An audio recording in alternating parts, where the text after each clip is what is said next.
よろしくお願いし収納収納収納。やばいこれ。ます。じゃーん。おーすげえ。買いすぎ。いきなりカーテンバンみたいな。こっちからオープン。ここもそういうことに。もうやだ。大量の収納。多分過去一収納せてる気がします。現実と向き合ってもらいます。隠せば隠すほど増えちゃうんで。なんかストレス溜まって買い物したいってなると、100均に行って、まあ、10個買っても1000円かと思って、はい、整理収納アドバイザー2級をお持ちです。これとかまさに安いからストレス発散にとりあえず買いだめしてるみたいな。お金の勉強をしてきてないから、お金を貯めるシンプルな方法は無駄なものを買わないことどんだけ買ってるんや。あけみです。55歳です。子供の頃から片付けはすごい苦手で、自分の好きなもので洗礼していきたいのと、母を呼んだ時に安全な場所にしてあげたいなと思う。お、大丈夫ですか？物に殺されないようにしてくださいね。ムーミン大好き。やばいですよ、本当に結構。もうどうするこれ。こう、エネルギー吸われますね、これ見ると僕も。大改造が始まってる。これに荷物を積んでいきます。年末年始の大掃除なんかやらなくてもいいくらい、普段からちょくちょくいらないと思ったら捨ててっていうのを繰り返しとけば、物ってたまらないんで。せーの。これはもう、まさに減らさないと、また物入れ込んじゃうんで、ここに。すごい工程だな、これ。すごいっす。絶対減らせないと思ってたのに減らせるの。めっちゃ掃除しやすいだろうね。はあ、理想です。娘がどれだけ片したか。からであってくれ。おー、よかった。すごい広いです。うんうん、すごいな。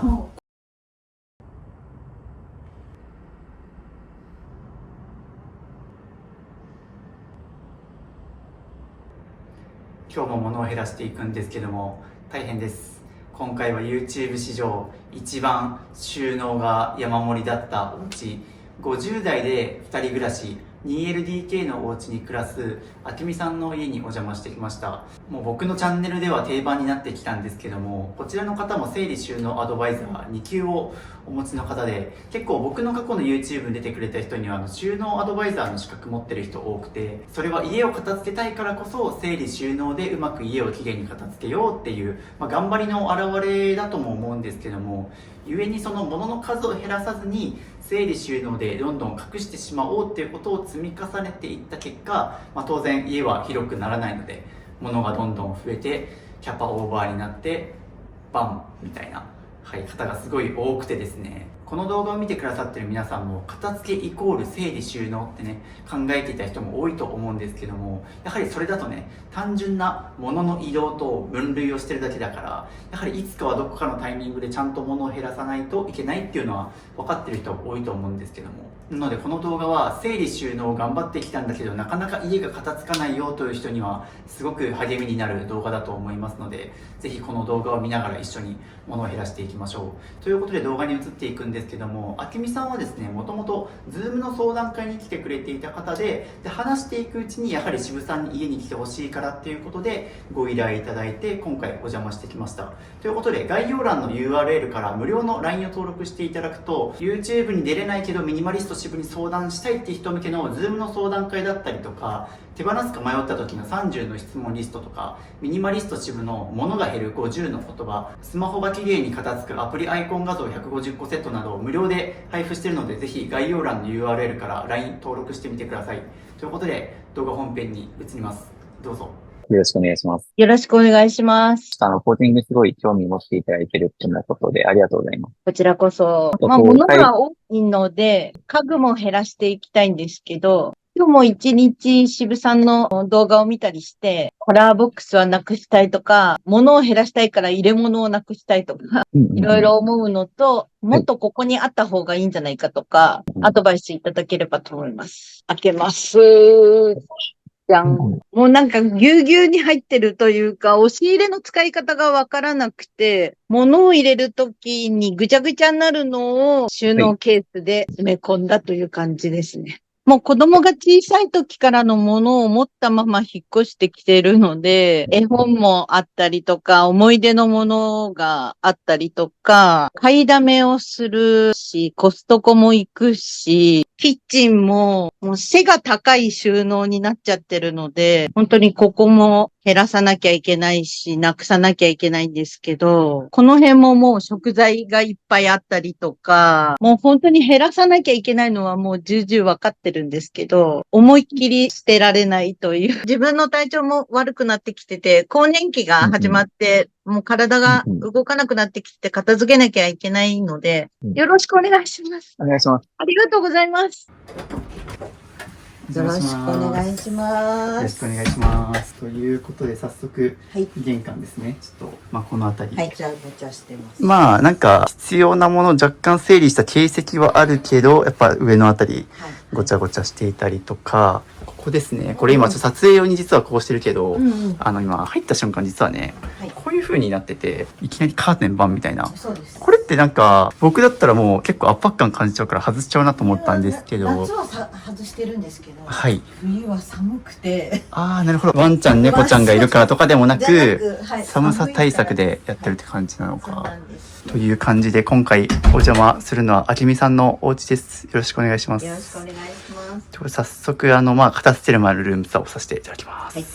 ということで、今日からじゃあ、2日間片付けていくので、よろしくお願いします。よろしくお願いします。ということで、片付ける前のちょっとルームツアーを先にさせていただくんですが、で、ここはさっき言ったと玄関と、そのあっちがですね、例のカーテン。で、ここが、ですね、なんかいろいろ物が置けるようになってます。そうですね、郵便物と鍵と、自転車で使うものだったりとか、あとゴミダボルの置き場になってます。なってるっていう感じで。まあ、玄関で使うものを固めてあるっていう感じですね。でもなんかしたいですけどね。まあなんか使ってるものが置いてるんだろうなとは思うんですけど、まあ、ちょっとごちゃごちゃはしてるのでちょっと見たいと思います。で、ここはキッチンなんですけども、実はあきみさん今回僕が来る前に結構減らすの頑張ってくれてて、というのもぜひ動画の概要欄からミニマリスト支部と話せる相談会っていうのがあって、最初そこに来てくれた方で、結構まあ物が多くて困ってますっていう中からやり取りがもう2ヶ月前くらいからやっているので、僕が来る前に結構減らしてるんですよ。実際例えば今ですね、ここ、まあちょっとまだね結構収納あるっちゃあるんですけども、実はもっとねでっかい棚があったりして、で僕が来る前にあきみさんかなり頑張って減らしていたりとかですね。であとはこっちに行くとですね、はい、ここに片付けた形跡があって素晴らしいと思います。っていうので、実は普段 LINE のやり取りも続けていて、まあ、今日はこんな風に減らしましたっていう感じで、まあ、その上で今日撮影に挑んでくれててですね、努力してるのはちょっと垣間見えると。で、実はここですね、ここにちょっと見させていただきたいんですけども、これあれですかね、あきみさんのプロフィール、書いてくださってて、子供の頃から片付きは苦手、結婚後は子育てをしながら趣味が増えて、長男の一人暮らしをきっかけに、就活が気になり、とのことで、そうですね、まあ、こんな風に、なので、実はお子さんが2人いらっしゃいますと。っていう形で、そうですね。まあ、なのでやっぱお子さんがいると物が増えがちというので。で、まあよくあるあれですね。ダイニングテーブルの半分がちょっと物で埋まっちゃって、食べるときにどけるみたいな感じですね。なんかこう理想の状態とかってあったりしますか？できるだけもうここは置きたくないとか。もうここは本当は置きたくないんですけど、こっちを片付けたら、もう食材がいっぱいあって、ああ、なるほど。もうこれは先に食べるものみたいに、今ここから食べています。なるほど。ストック消化中ということです。そうです。またここにも結構食べ物のストックが、そうですね。あったりして、ローリングストック的に結構なくなったら入るみたいな感じにはしてる。まあローリングストックっていうのが備蓄と普段使いを兼用しながら、例えばミニマリスト支部の家だったらサバ缶は常に5個絶やさないで、普段使いで食べつつ減ったら1個補充するみたいな形で、ここはじゃあ常にもう一定の数、こんだけは取っておくっていうものがあるっていうような形ですね。とか、またやっぱりあれですね、傾向としてあそこの入り口もそうでしたけど、やっぱりこう壁とかに引っ掛けると便利っていうので、そうなんですね。またそれゆえに結構こうごちゃごちゃ感が出ちゃってるですね。なるほど。じゃあ次ちょっとそのまま奥の部屋を見させていただこうと思います。ということでこちらがじゃじゃん。ここはでもちょっと片付けた成績感じますね。わかりますか？はい。ここに関してもそうですね。ちょっと僕が来る前にできるだけ片付け頑張ってくださいっていうのは伝えて、とこもあると思いますけど、はい。でも生活は全然できるし、散らかってはないって感じですね。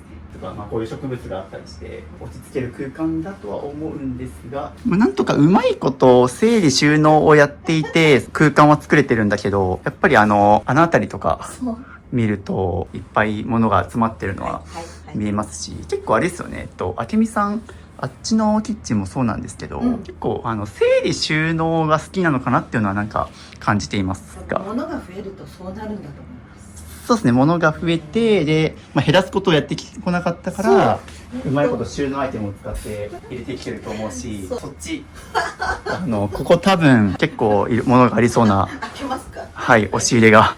で、こっちからオープン。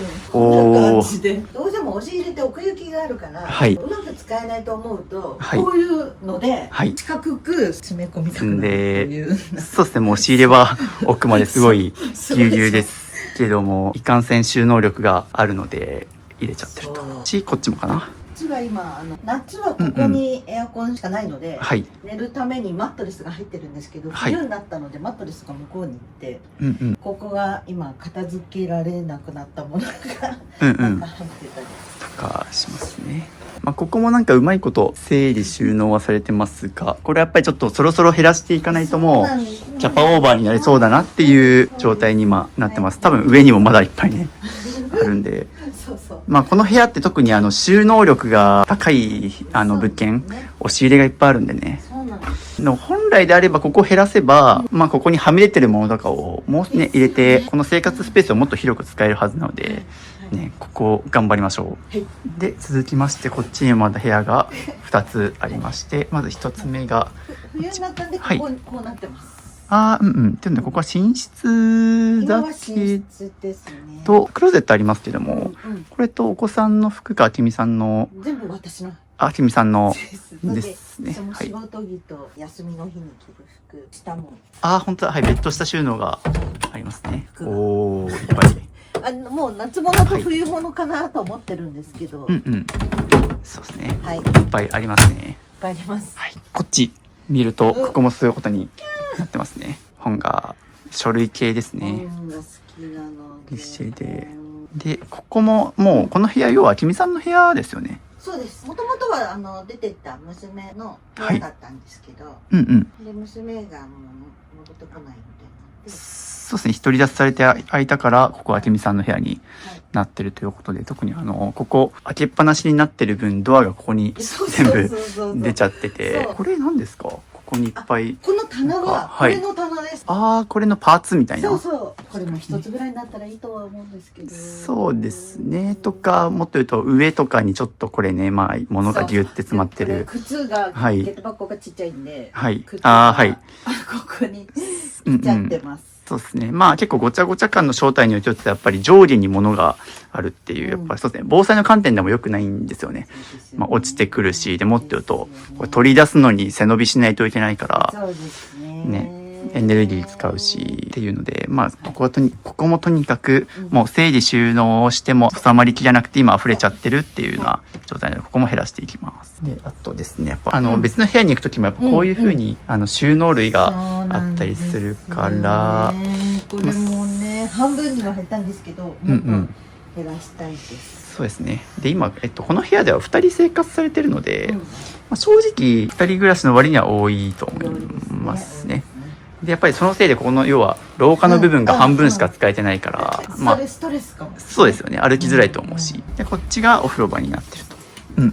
まあ、ね。こんなに班がいるかみたいな。そうですね。ここに、すごい、まあ、天井が結構、ここにも班があって。はい。お風呂場にゴミ袋が。ちょっと見てもいいですか？いいですよ。はい。お風呂場にゴミ。はいはい。僕が来る前に片付けて、今ちょっとまだ。置き場がなくて。はい。まあまあ、それは、でも頑張った形跡は感じるんで大丈夫ですが、まあ、このあたりも。娘がやっぱりいろいろ使うよね。シャンプーにしても。はい。だから、なかなか自分一人ですっきりするっていうのは、まだ無理なのかなとは思ってるんですけど。まあ、もしかするとね、本当に娘さんのものも多いかもしれないけど、まあ、まだ、そうなんですよ。結構僕、いろんな家庭見てきてるんですけど、やっぱりこう、まあ、パートナーがいて片付かないっていう人たちに限って結構自分が減らしてないってパターンはすごい見てきたので、まあ、あきみさん自身はでもやっぱり、ゴミ袋はいっぱいね、置いてありましたけど、減らした形跡感じるので、一緒に頑張って片付けていきましょう。お願いします。はい。ということで、今から物を減らす前に、あきみさんに自己紹介をしてもらったりとか、こう、なんで申し込んだのかとか、過去の片付け歴、物を減らしてどんな生活をしたいのかっていうのをちょっとお伺いしていくので、よろしくお願いします。そうで早速じゃあ自己紹介をお願いします。はい、明美です。55歳です。子供の頃から片付けはすごい苦手で、机の上が山盛りになってるような娘でした。一人暮らしして仕事をするようになってからは、遊ぶのが外で遊ぶの大好きだったので、物はそんなに持ってなかったんですけど、結婚してから子供が生まれてすぐ生まれちゃったので、どんどん物が増えて、片付けるとか全然余裕がなかったし、でそのまま子育てを続けてきて、で大変なことにもう何十年前のものも一緒に引っ越し56回してるんですけど、全部持って歩いてるっていうか、結構引っ越しってね、一番物を見直す最高のチャンスですけど、もうそれをせずにどんどん引き継いでっていうのをやって、今この収納の中にぶち込んでるっていうのは、タンスとかああいう大きい家具よりもちっちゃいフィッツケースとかの方が引っ越ししやすいんですよ。だから余計それをまた持って引っ越ししたりしてきました。なるほどね、確かに収納ケースに入れとけばそれごとね、そうなの、そんなこともやってきたし、あとは今もう20歳過ぎた長女が出ていったの、自立できたので、私の部屋がここだったんですけど、いろんなことやりたいし、早く向こうの部屋に移りたいと思って移ったんですけど、そのまま私のものを減らさずに移ってるんで、すごいことになってしまって、私の母も高齢になってきて、妹夫婦と住んでるんですけど、時々年に3回4回来るんですけど、ここで過ごしてもらうのに危ないし、ベッドに寝てもらいたいし、で母が来た時もっと動きやすくしてあげたいと思っています。で自分の就活も本当に、このものを子供たちに頼めないと思って、でこの先私も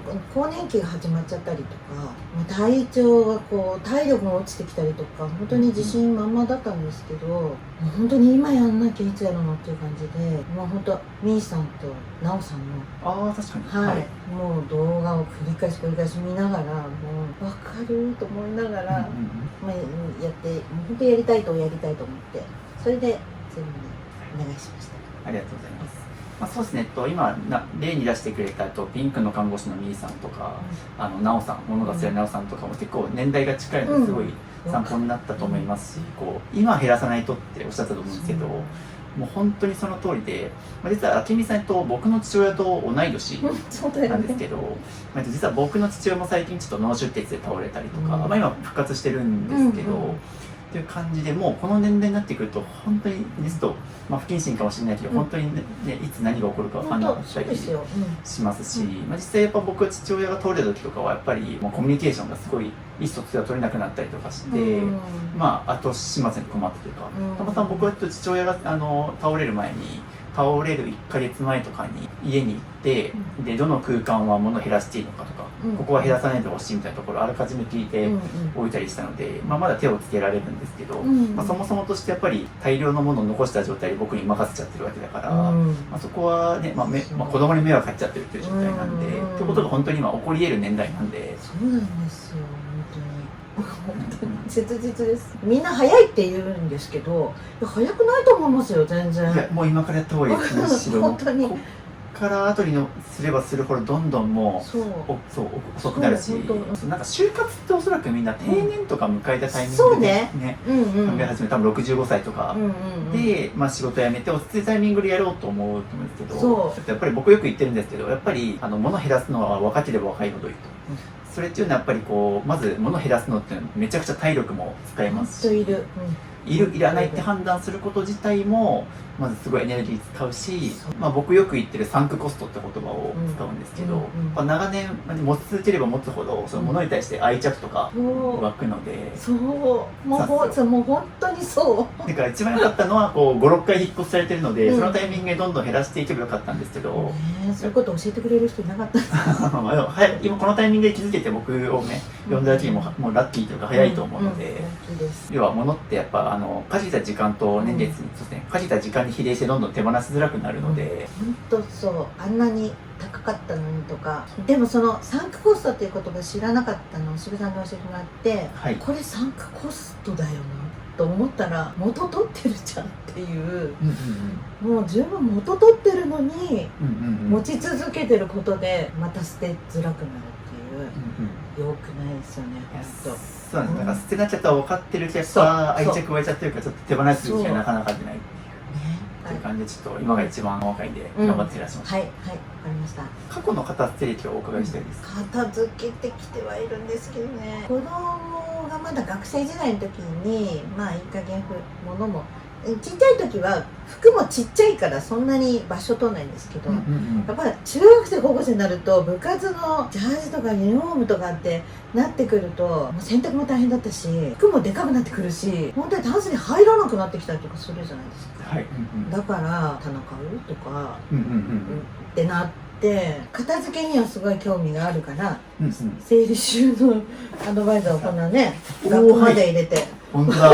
すごい出た。出たこれですね。はい。見てもらった通り、整理収納アドバイザー2級をお持ちです。ということで、当チャンネルでは3人目です。3人三目やった2級はあります。おー、整理収納アドバイザーの2級を持ってらっしゃる。意外と家が散らかってたり、物が多い人あるあるで、整理収納アドバイザー2級を持ってるっていうのが僕の中であるんですよ、実際。そうだ僕のチャンネルでは、犬飼ってる人と、整理収納アドバイザー2級の人が結構物を見たり傾向として出てるんですよ。あ、そうなんですね。あと看護師の方とか、はいいろいろあるんですけど。はいはい。で、それうんに習ってうん。はい。頑張ってみたけど、いかんせん物が多いからしなかったですね。そうですね。だから本当にこう片付けしなきゃとかね、物を減らさなきゃっていうふうにそ考えてるからこそ、ちゃんと整理収納を学んでってことをやってきた、もう本当にね、努力した形跡が垣間見えるんですが、おそらくただ気づいてると思うんですけど、この捨てない片付けをやってそう整理収納やっても、結局家のスペースは限られてる。そう。部屋は広くならないので、やっぱ物捨てないと、いつかこうやってキャパオーバーになってパンクしちゃうよっていう。パンクしていましたね。まあでも本当にだから、こういうアドバイザー取ったりとか、実際僕とズームのやり取りしてからね、頑張って減らしたりとかしてきたけど、やっぱりまだまだちょっと減らし終わってないっていうのが、まだまだ終わってないですね。今回ちょっと減らし終わりたいですね。頑張りたいです。頑張りましょう。はい。その上で、物を減らしてどんな生活をしたいのかお伺いしたいです。渋さんがよく体験にお金と時間を使ってるっていうのが、はい本当にそうだなと思って、もともと外で体を動かすの好きだ、まあバイクも乗ってましたし、外行っていろんなとこ行ってっていうのと、あと美術館最近ハマり出してるんですけど、はい。あの空間がとても居心地よくて、その暮らしもしたいし、美術館にはならないですけど家はね、もっと自分の好きなもので洗礼していきたいのと、あとやっぱ母を呼んだ時にもっと余裕のある空間にしてあげて、安全な場所にしてあげたいなと思います。そうですね。いずれお母さん、またも介護とか含めて一緒に暮らすっていうことも出てくると思いますし、で、その逆で逆に今、お子さんがいらっしゃいますけど、お子さんが出ていくとか、多分結構今後まだまだライフスタイル変わっていくと思うので、もっと柔軟にね、間取り変えられるようになったらいいですね。はい。物より経験って話をされたと思うんですけど、結構こうミニマリストの価値観で物を減らしてもっと経験にお金使おうみたいなことがあるので、まあ本当にそうですね。物ってやっぱりいつか壊れてなくなったりとか、まあ日本だと特に災害が多かったりするので流されてしまうとか、形で、まあ、物って一生物ってないんですよね。一生物があるとすれば、自分が例えば旅行に行ったとか美味しいご飯食べたとか、まあ、家族と過ごした時間っていうものは本当に頭に残りついてる一生ものなので、まあ、物よりもそういったものにどんどんお金と時間を使ってた方が幸せだよねっていうので、僕よく言ったりするんですけど、それをもっとこう味わってみたい。味わいたい、早く味わいたい。だからもうみーさんとかなおさんとか、私も早くそっち側に行きたいと思って、はい思ってます。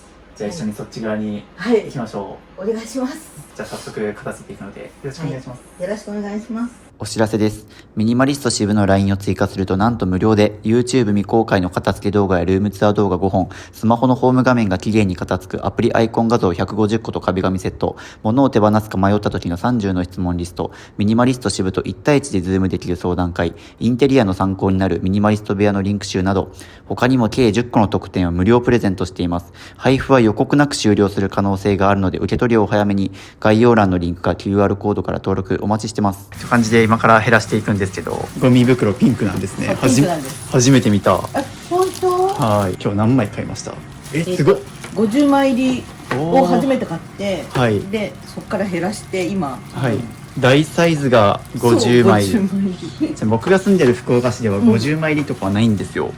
10枚入りがマックスなんで。あ、そうなんだ。はい。私も50枚入りを初めて見つけて、はい。50枚入り買っとこうと思ってたんですけど、はい。10枚入りだと100円ちょっとなんですよ。10枚入り100円ちょっとですか？すごい安くない？僕同じ45リットル10枚だと450円します。そうでしょ。でどっかのなんか地域って3000円とかしてゴミ袋。神奈川県とか高かった記憶あるな。そうそうそう。最近兵庫県行ったんですけど、兵庫県もでも同じくらい安かった気がします。あ、本当？なんか市よりも5分の1くらいだったんで、今日多分ねいっぱい捨てることになるんで、もうゴミ袋はね、はい、こんだけここで買ったり素晴らしい、あればあるだけいいですっていうので、じゃあ早速どこから減らしていくかなんですけど、あっちの部屋行きます。というので、まずあきみさんの部屋のクローゼットからいきますね。僕のチャンネルでは口酸っぱくまずクローゼットから減らしていきましょうっていう話をしていくんですが、まあよく言ってるのが、皆さんもなので何から減らし始めるか迷ったら僕は服からっていうのを言ってるんですけど、まず服って減らした瞬間から次の日朝短くする瞬間から服が選びやすくなったりとかして、まず効果を感じやすいから、で効果を感じてもっと物を減らそうっていうモチベーションが湧くんで、服から減らそうって言ってるのと、大体クローゼットってこんな風に寝室とかリビングと直結してることが多いので、ここクローゼットを減らすと寝室リビングにあるものをこっちに入れ込めたりとかするので、そういう意味でもクローゼット服から減らし始めるのおすすめですし、あきみさん特にねこのクローゼットの上に結構まだ上がもね背が高いから、そうこれ普通にちょっと危ない。さっきね、お母さんがそれこそ一緒に住むことになったらという時にやっぱこれ危ないと思うんですよね。っていう意味でここを減らしていきましょう。はい、でですね、ただで服を減らす前にちょっと明らかなゴミみたいなものもちょっと減らしていきたくて。これはこれやめますか？もう使わないと思っています。いいですね。というので、もう早速僕が来る前にこういういっぱい吊るす収納系がいっぱい。まあこういうの便利っちゃ便利はあるんですけど、僕の家にもあるんですけど、まあ基本的には僕もね、こう吊るす収納、多分ここに靴下とか入れてっていいっちゃいいんですけど。いろいろ試してこれになったって感じ。あ、これですね。であればもう全然これ使っていくっていう風に決めて、それ以外どんどんやって、これもそうですね。やっぱ整理収納アドバイザーのちょっと形跡がやります。やっぱ頑張ったんだなっていうのは必要以上にあるんですよね。これが多分使いやすいやつをいろいろ試したんだろうな。そう、試したの。というのでちょっとここら辺にあったいらないものを減らしてスペースできたので、じゃあここから服につくんですけど、どうですかね。服ちょっと一旦このタイミングで全部数えましょうか。吊るしてあるの。39。はい、プラスで多分まだなんか季節物が多分あちこちあるって感じですね。タンスの中の服も出します。そうですね、出しましょうか。はい、で、理想を言うと、せっかくいい感じのこれあるので、ここに収まる範囲がいいですね。ってなると、多分、オールシーズンで5、60着以内にしないと、ここには多分全部入らないと思うので、一旦こっちの服も出しましょうか。って感じで、とにかく今自分がどれだけの量服持ってるかっていうのも全部出します。全部出して把握してもらいます。冬服がね。はい。あ、いいですね。って感じで、まだまだ服が出てきます。とにかく皆さんにやってもらいたいのはまとまった時間を取って全部出すってことですね。じゃあ、ここちょっとまた出して数えましょうか、ここも。28、29。まあ、そうですね。ざっくり67くらいあるということで。改めて、ちょっと67着くらいあるんで、もう少し減らして、ここに全部吊るすっていう風にできるのは理想です。全部吊るしたいですね、できたら。本当はね、はい、でなんか夏物はもう着ないから吊るさなくていいかとか思っちゃったんですけど、もうできたら衣替えしなくていいように減らすのが一番いいです、やっぱり。そうですね。それなりに収納量もありますし、今ちょうどもう冬に差し掛かってるので、まず夏服減らしましょうか。ちょうどもう夏服今年着たと思うんですよ、いろいろ。その上で多分着なかった夏服とかってもう分かると思うので、もう夏終わったんでね、はい。撮影日ちなみに11月の下旬なんで、こんな感じで夏服を一着一着手に取りつつ、少しでも迷ってもですね、迷ったものは減らすってお方針でいきます。もう耳にタコができるから YouTube で聞いて、迷ったらしてる。もうそう焼けてるからしてます。はい。人間本当に必要なものは迷わないはずなので、スマホを捨てるかどうか迷う人はいないよねって僕よく言うんですけど。本当そうだよね。はい。で今みたいに、もう焼けたから捨てようって即決してたじゃないですか。ってことはやっぱりこう状態が悪いもの、なんかあきみさんにとってはそういうちょっとボロくなったりとか、毛玉とかねっていうのは着てて恥ずかしいと思うんです。それも価値観です。なんか人によってはヴィンテージとか傷ついたものも含めてなんか味として楽しんでいきたいとかする人もいると思うんですけど。そうだよね。渋さんの YouTube に出てくる人はみんなグリーンを着てるっていう。これですね。夏。まあまあ、はい。別に好きだったらいいけど、これはなんでこう今着なくていいなと思いました。もういいかな。いいかな。いいかなをもうちょっと言及できたら、そうかできたらせっかくなんで。なんで僕服から減らし始めてるか言ってるかっていうと、服って意外と難しいんですよ。なんでかっていうと、他の日用品とかだったら、使うか使わないかで判断できる。必要かそうじゃないから判断できるけど、服とかって意外と自分の体型に合ってるかとか、自分のデザイン、そうですね。デザインが自分の好みかとか、好みのシルエットかとか、なんか最近のトレンドに合ってるかとか、もっと言うと選択しやすいかとか、機能性とか、意外と服って考えることめちゃくちゃあるんですよ。僕もやっぱり服って、じゃあ、ミニマリスト生活10年間やってきてますけど、やっぱり常に見直してたりするくらい、意外とね、自己理解が進んでないと服って減らせないんですよ。っていう意味で、服減らせるようになると、家にあるもの大体減らせるようになります。物を減らすときに考えてほしいのは、なんですることになったのかと、ことを考えてほしいんですけど、着なくなったからには何かしら理由があると思うので、なんかこう、もういっかって捨てるんじゃなくて、捨てるときにはちょっとできるだけ、原因分析セットやってもらいたいので、これなんでいらないと思いました？ちょっと短いんですよ。丈が短いと。そう。回数着るんだけど、やっぱ落ち着かないのかな。っていうふうに、これをどんどん繰り返していけば、もう今後減らした後無駄な買い物をしなくなるし、残した服たちも納得感を持って着れるようになるんで。なるほどね。それをどんどんなるほどね。なるほどね。はい。はい。これは、気に入ってるんですけど、やっぱ丈がちょっと短いんですよね。なるほど。っていうふうに、さっきの服と続いて今、丈が短いって言葉できたので、あきみさん結構デザインだけじゃなくて意外とシルエットも重視してるなっていうのを思いました。なるほど、なるほど、なるほどね。これ長袖だ。っていうふうに多分今なんか、ここ夏物だけだと思ったら意外と、冬物が出てくるみたいな。そうだった。着るっていうふうに今迷いましたよね。はい。ちなみにこれなんでなんか迷いました？色、実はさっき近い色捨ててるんですよ。そう、紺ね。まさに今、結構青系結構捨ててて、っていうのは多分なんとなくあきみさんの中で青は好きじゃないっていうのは多分あると思うんですけど。なんか紺は好きなんだけど、青明るくなってくるとちょっと明るい色は苦手なのに。っていうのがやっぱりこう捨てたものからどんどん傾向分かってくるので、今後はなのでこういう色を買わないっていうふうに反省していきましょう。はい。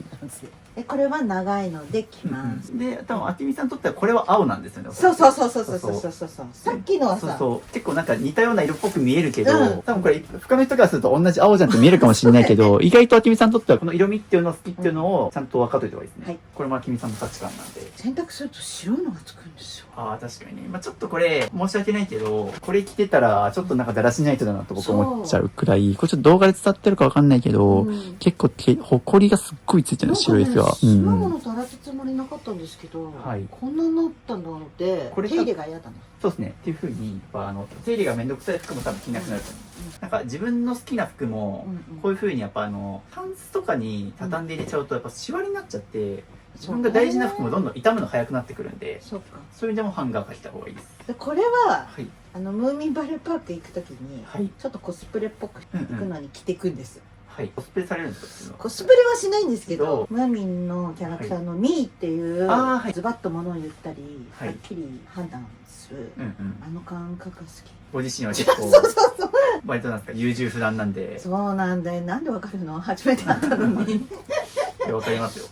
てかズバズバ決断できるんだったらこの状態にはなってないんで。そうだよね。これでこの中は減らして多分半分くらいにはなってると思いますね。もう別途しても極力収納を使わずに同じしといて大丈夫です。そうですね。もうなんか母の持ってきたものを入れてあげたりとかした方がいいですね。そうですね、確かに。今後収納があるからといっても全部埋めないで空にしておきましょう。ですね。これもムーミンの柄があるんでこれから着ます。これムーミン柄なんだ。これは買ったの。ちなみになんで買ったんですかこれ？これブランド物だった。好きなブランドなんですか？それともなんか憧れのブランドだったんですか？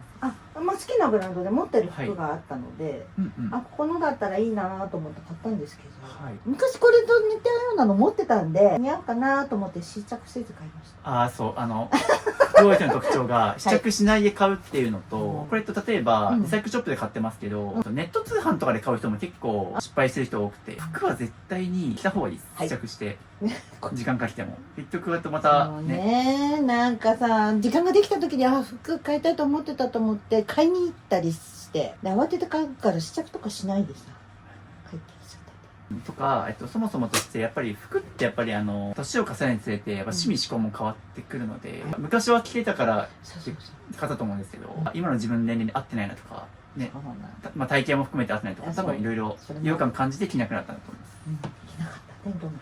で、これ迷ってる。あ、迷ってます。迷ってるなら捨てることになります。そうですね。なんで迷いました？色を、そうですね、なんか似合う色なんですけど、着なくなってる。なんで着たくないと思いました？コーディネートがめんどくさい。っていうのはめちゃくちゃ的確な答えで、なんで今こうまとまった時間で全部出してもらってるかっていうと、結局トータルコーディネートって言葉があるように、アイテム単品でいいと思っても、結局自分が持ってるパンツやズボンと似合わないとかなってくるともう着なくなるんですよ。そうだね。だからこそ今こう全部出してもらってるんですけど、多分こっからもまた改めて組み合わせてみたら意外と合わないなとか出てくると思うので、服減らす時によくあるあるなのがやっぱアイテム単品で判断して、でいるいらないってやっちゃうと結局捨てた後に、あのパンツと合わせたかったなとかっていう風になってきたりとか、まあいろいろ見比べながら減らす時もこれとこれの組み合わせで残せるから他はいらないみたいな判断が早くなるんで、こんな感じで今まとめて全部出してもらってるので、そのままじゃそっち行きます。改めてもう順々にパッと今手に取って迷ったもの、これどうでしょうか？これは着てないです。はい、なんで着てないですか？こっちは着てるんです。同じようなシャツの、はい。だから同じデザインで色違い持ってたら便利だなと思ったのに、これは着なかった。ね、多分これもさっきね、結構ネイビーというか、そうなの。それなのにね。好きな青色じゃないって感じですよね。そうなんです。捨てていくと結構わかるんですよね。自分がこれ着なきゃみたいな。じゃあこっちは大丈夫じゃないですか、ね。じゃあいる服一旦全部こっちに全部出していきましょう。っていうので、まあ今回パッと見ただけでもこんだけ今いらないものがですね出てます。ちょっとこれ数えてみましょうかまた。16着減らしてるんで、今ちょうど50着ちょっとぐらいになってるはずなんですよ、服全体で。だとここに収まるんじゃないかな。マジで？はい。多分もう単数いらないです、おそらく。多分1日目なんで、明日とかになったら、改めてクローゼット見て、あ、これ入れないと思ったものは多分まだ出てくると思います。本当に。はい。この僕だと、まあ、根本的にこれ入れないんじゃないかとは思ったりはします。はい。まあ、こっちに突っ張り棒とかで、全部吊るしちゃえばいいなとは思ってますが。ここめちゃくちゃ減らせたらそれがいきます。てかまあなんかあそこにあったタンスが全部いらなくなってるっていう意味では心の重荷が減ってると思います。多分こんだけ2日連続とかまとまった時間とって形したことなかったと思うんで、皆さんも多分土日とかゴールデンウィークとかまとまった時間によく減らすのをお勧めしてるんですけど、集中力が続かなかったりするんですよね。片付け中に違うことやってなんかゲームしちゃったりとか料理するとかいろいろね。まあ、そういう意味ではよく言ってるのが僕は友達を家に呼ぶとか監視の目をつけた方がいいですね。やっぱそういう意味で、まあ、家族と今日は片付けの日にしようとか、結構一人で淡々と一日中片付けられる人ってなかなかいないんで。でもどうですか？ここにあった服も全部こっちに吊るせてるんで、それもうこれですよね。今まあちょっとまだやっぱりややぎゅうぎゅう詰め感はあれど、今50着ちょっとが今あけみさんの全体の所有量として今ここで一目瞭然になったんで、どうですか？管理しやすい。で、今後とはまた生活していく中でももうちょっと見直しできると思います。だからもう今まではタンスの中にぶち込んでたりしたから、さっきみたいに服があっちこっちどちらかってたと思うんですけど、もうここに全部集約されてるんで。服探さなくていいんですね。そうです、探さなくていいです。もうここ見れば何がどこあるかってわかるじゃないですか。ありがとうございます。いえいえ。という感じで一旦、あけみさんの自身の服は全部一旦見直せたんで、まあこっから先はちょっとこういう上とか下ですね。って感じでちょっと今服減らし終わって、ちょっと休憩してるんですけど、言うて多分あれ40分ぐらいしかやってないと思うんですよ。本当ですか？はい。40分くらいでもうささっとあれ片付け終わってるんで、ずっと長年捨てられなかったと思った服が集中すればこんなもう一瞬で40分ちょっと減らし終わって。渋さんに背中を押すんだけど。いや、いいという感じで、じゃあランチ休憩終わったのでここ行きましょう。もうこれをひたすら全部出します。渋さんのアレルギーが。でもなんかもう最近どんどん強くなりましたね。はい。そうですか。これくらいの埃だったらもうなんか、もっとひどいとこいっぱい見てきてるんで。ないだけですっきり。そうなんですよ。もうまさにまあ。本当に。ていうかもう極端にすると、もうないだけですっきりって言いましたけど、もうこれで完成が一番いいです。はい。そうしましょう。ここはだからもう何も置かない。まだ収納いっぱいこっちあるんで、まあ多分減らしたらこっちに入れられます。その上でちょっとここを見ていきましょうかね。まず気になったのはその点で言うと、今服減らしたタイミングなんで靴見ましょうか。はい。さっきトータルコーディネートって言ったと思うんですけど、服減らしたらそれに合う靴も残していきましょう。そうですね。もっと言うとこれをそもそも一個ずつこの箱に入れて収納する必要があるのかっていうのはまあそもそも上に置いてあったから前そうやってると思うんですけど、ちょっとこれも一旦出していって、これいります？ちなみにここにある靴。これいります。これいりますかね。これしかない。それはなんか冠婚葬祭とかなんかそういうそうですバッグねとか。そうですね。まあ、そういうのはあって OK で、こっちどうですか？これはもう履かないかな。かなっていう、多分おそらくここにある靴ってうん着用、そうです使ってる回数が少ないから多分上に追いやっちゃってるっていうような状況なんで、ここは結構いらないんじゃないかな。これもいらなくなる。いらなくなる。ああ、サンダルね。いらなくなる。これもいらないですね。いらないです。はいもうはい、デリケートストックでいいです。はい、なるほど。アベリケンストックのもう気に入りのがある。はいはい。汚れてるね。多分、まあ、汚れてるねっていうのは気になったんで、うんまあ、白スニーカーは、まあ、よほどちゃんとまめにケアできるっていう自負がないのであれば減らしておいいです。はい。どうですか？なんかこれピカピカに磨いてまで履きたいですか？この本場スニーカいや、新しいの買います。ーとか。白を履きたいんですけど、うん夏は白履いて、はい。今はグレーを履いてるんですけど、はい娘が合宿免許に持ってっちゃった履いてっちゃったね。ああ、はい。結局、まあ、一足以外はいらなかったんで、この収納は空きますよね。まあ、あと物を減らすっていうのは本当に自分の愚かさと向き合うことなんで。うまいことそうですよ。だってお金払ったものをわざわざ捨ててるわけなんで。本当だよね。もう本当すいません。なんかストレス溜まって買い物したいってなると100均に行って、はいカゴ持って、はい。まあ、10個買っても1000円かと思って、はいカゴ持って入るじゃないですか。はい。でいざ買おうと思うと、はいこれに100円出すのって思ったら買うものが1個ぐらいしかない。うんうんうん。これに100円出してもいいなって思うものが1個しかないってどういうことみたいな。必要なものだけ買いに行こうと思っても、こそうれなんか使えそうとか言って安いから買っちゃうと思うんですけど、まあ、そもそもとしてやっぱストレス発散の手段を買い物にしない方がいいですね。なんかそれだったらまだ美味しいご飯食べに行くとかの方が物も増えないし、旅行に行くとかってことと、そのためにそうですねお金をこまごま使わないってことですね。なんか物が多かったりお金がたまらない人っていうのはやっぱりよく言ってる安物買いの絶入しない多かったりとか、お金を分散して使いがちなんですよね。なるほどね。どんどん収納は減らしますし、多分後で必要ってなっても多分無限に収納出てくる気がするんで、見えてる収はい、はい、もう収納いっぱいあるんで、後で使うかもとか考えずに捨てちゃったりそうですね。体力いるな。こういうまさに分解するみたいな作業っていうのはまさに体力使いまはい。す。そんな年取ったらできないよ。まあ早めにやった方が。まあ僕は一応65歳までの方はだったことあって、その方もかなりエネルギッシュに動いてはいましたけど、70後半、もう80とかなってくると結構正直めちゃくちゃ大変だと思いますね。まあできたら50代、遅くても60代までに減らすのがおすすめではあります。いや、本当おすすめですよ、皆次、あれですね。なんだっけ人形、なんだっけディズニーランドで。ディズニーの、うんうん。やばい。ダッフィーじゃないや。そうですね。これダッフィーですね。で、女の子版がシェリー・ウェイっていう疑問がついてるやつで、まあその人形を見たりとか。これが娘にもらった。ああ、そっちはもう逆に私物なんですね。そうこれはこっちはちょっと娘さんのものだから捨てない。で、そうそうこっちはもう個人のものって感じですけど、これも娘にもらったんですけど。はい、まあムーミングッズが好きということで。そうなのよね。くれるんだけど、まあ今。で、これは娘が作ったものだったんで、娘が作ったものをもらったんで。まあ例えば思い出のものは、まあよく言ってるのは写真撮って捨てるとかおすすめしてますし、とかまあこの動画にも記録としては残ってます一応。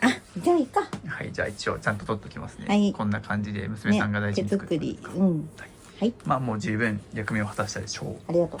ちなみにあっちにもまだ風景がビニールの。ちらほらありなのでますね。まとめてみましょうか今。これはまあティミさんの私物って感じだと思うんでそうです。ムーミン大好き。これね、これだけ捨てられないで、まあ、いますね。はいなるほど。これがミーですね。これがミーです。まあなんかどうしても残したいものはもちろん飾ってもらったりしていいですけど、もうホテルライクのようなお家にはい。なってるお友達からもらったんです。うんうん。で、彼女もきっかけで私、はい。家形さなきゃっていうのもあって、おー、はい。で、これを見ると彼女を思い出して、はい。おー。思ってる。例えばどうしてもこれはなんか最終的に綺麗にして飾りたいとかだったら残してそれ以外を徹底的に減らしてもらうっていうような、はいこの2つは残す方針でそれ以外はどんどん減らしましょうか。はい。よかったです。割と潔く捨てれるタイプでよかったです。これ結構人によっては人形って結構罪悪感あるからっていうので、捨てづらい人がいたりするんですけど。あるよね。まあ、例えば人形捨てづらい人とかは、これをなんか何でもいいんですけど、見えない袋に包んで捨ててあげるとか、なんか、目隠しするみたいなことやると、捨てれる人はいいです。ごめん。はい。まあ、でも全然いいですよ。もう捨てれるんだったらどんどんしちゃって。はい。って感じで上が淡々と今開いてきてるんですけど、気持ちいいですよね。やっぱね、目線とにかく何かごちゃついてる時っていうのはまずシンプルに減らしていけないかとか、まあ色数が多いとかはあったりするんですけど、まあそれはさておいて、高い位置に置いてあったりすると、どんだけ物減らしたとしても、身長より高いところに物があったりすると、結構人間ってそもそも圧迫感感じたりとか、災害の点でも、防災の点でも良くないから、こういう高さがあるものを減らすのは本当におすすめです。出ました。はい。ちょいちょい片付け系の本が出てきてるので、こんまい先生とか減らす片付けとか、逆にこう、物に囲まれてスッキリ暮らすみたいな、整理整頓系の本とかも含めて、網羅的に学んだ形跡はありますが、実はですね、クローゼットの下から本出てきましたけど、こっちにもあるんですよ。だから本棚は本棚っていう風に、書類ゾーン作った方がいいですね。っていう意味でも、まず一旦ここいらないものを減らしましょう。本の減らし方で言うと、服と一緒で、またこれからも再読したいか、また読み直したいかっていうのがまず一つ。読み終わってない本ってあります？積んどくになってるみたいな本。ありますね。その点で言うと、まず積んどくになっちゃってるってことは、やっぱり今の自分のレベルに合ってないとか、簡単すぎてつまらなかったとか、新聞読む時間がないからっていうような感じになってますね。っていう風になってるので、どうですか？最悪本ってまた最悪手放しても、また1000円とか数百円で古本だって買えたりするので、今すぐ読みたいと思えない本は、ちょっとこのタイミングで、手放しましょう。無駄を物を持たない人の暮らし。はい。めちゃくちゃありますよね、これ。無駄なものばっかりですけど。無駄になってる。これが無駄になってる。すごい、もうこの冊子全部片付け系ですね。なんとかしようと思ってたと思うんですよね。これ体系的に学ぶのも大事なんですけど、やっぱ一番はもう行動あるのみなんで、今日みたいに僕呼んでもらったところは多分早いだろうし、僕インプットデブって呼んだりするんですけど、やっぱこう、情報を取り入れることに満足しちゃって、実際に行動を移せてないっていう状態。これ何でもそうなんですけど、ちゃんとなんか体系的に学んでから減らそうっていうふうにね、めっちゃ本読んだんですよ。ね、ちゃんと知識を入れてからとか、正しい順番を学んでから減らそうっていう風にやってきてもこの結果になってると思うんですけど、何事もそうなんですけど、やっぱり実践しながら分からなかったら、調べるとかっていう風に、持ってると、捨て方って僕から言わせるとそんな大事じゃないんですよ。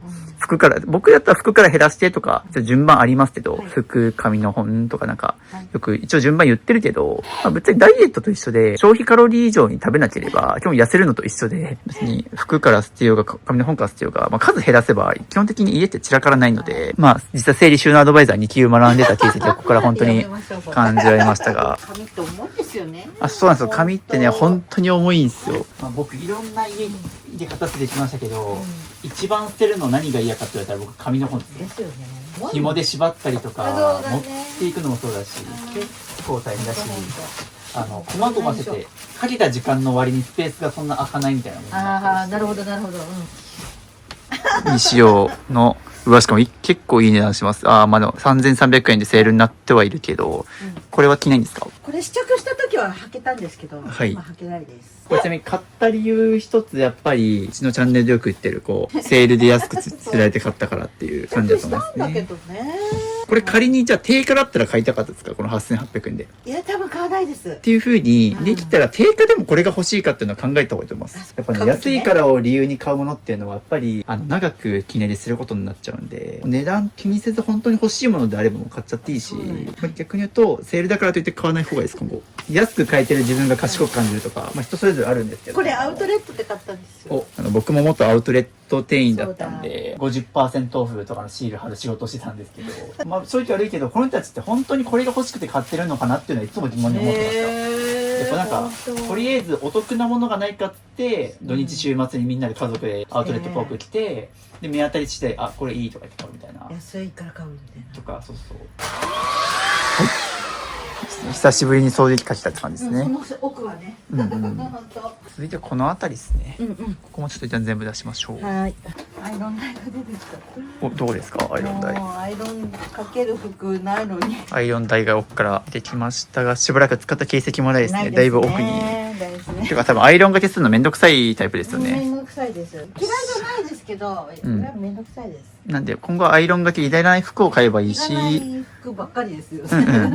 なんでもこれもいらないです、はいって感じでそこが空きましたと。でいるってなかった靴をもうあっちに靴箱持っていきましょう。このタイミングで靴箱に持っていきます、今度靴箱片付けます。ここ、服を減らしたら靴もセットで見てほしいのわおで、ここを片付けていきましょう、はい。まあここもシンプルにちょっとキャパオーバー、特に上が、ここね。靴に関してはどうですか？結構もう自分の中で100点って言えるくらい絞ってます。これ娘さんの靴も含めて。あ、そう、これが娘の靴ですね。黒いのを取っといたんで、白いのこれを捨てる。そうです、そうです。はいはい、って感じで多分もうちょっと見直せると思います。改めて服も見たし、まあ服を見た後に靴もセットでやってほしいのは、まあ結構多分自分の中で残した50着今記憶に新しいと思うんですよ。なるほど。そうそう。はい、なんで今多分あの服とこれ合わなさそうだなとか、この靴どれと合わせたらいいんだみたいなのが多分分かると思うんですよ。すごい、本当だね。靴以外のこういうの全部取り出しいです。了解です。そのあたりが割と怪しい。多分シュ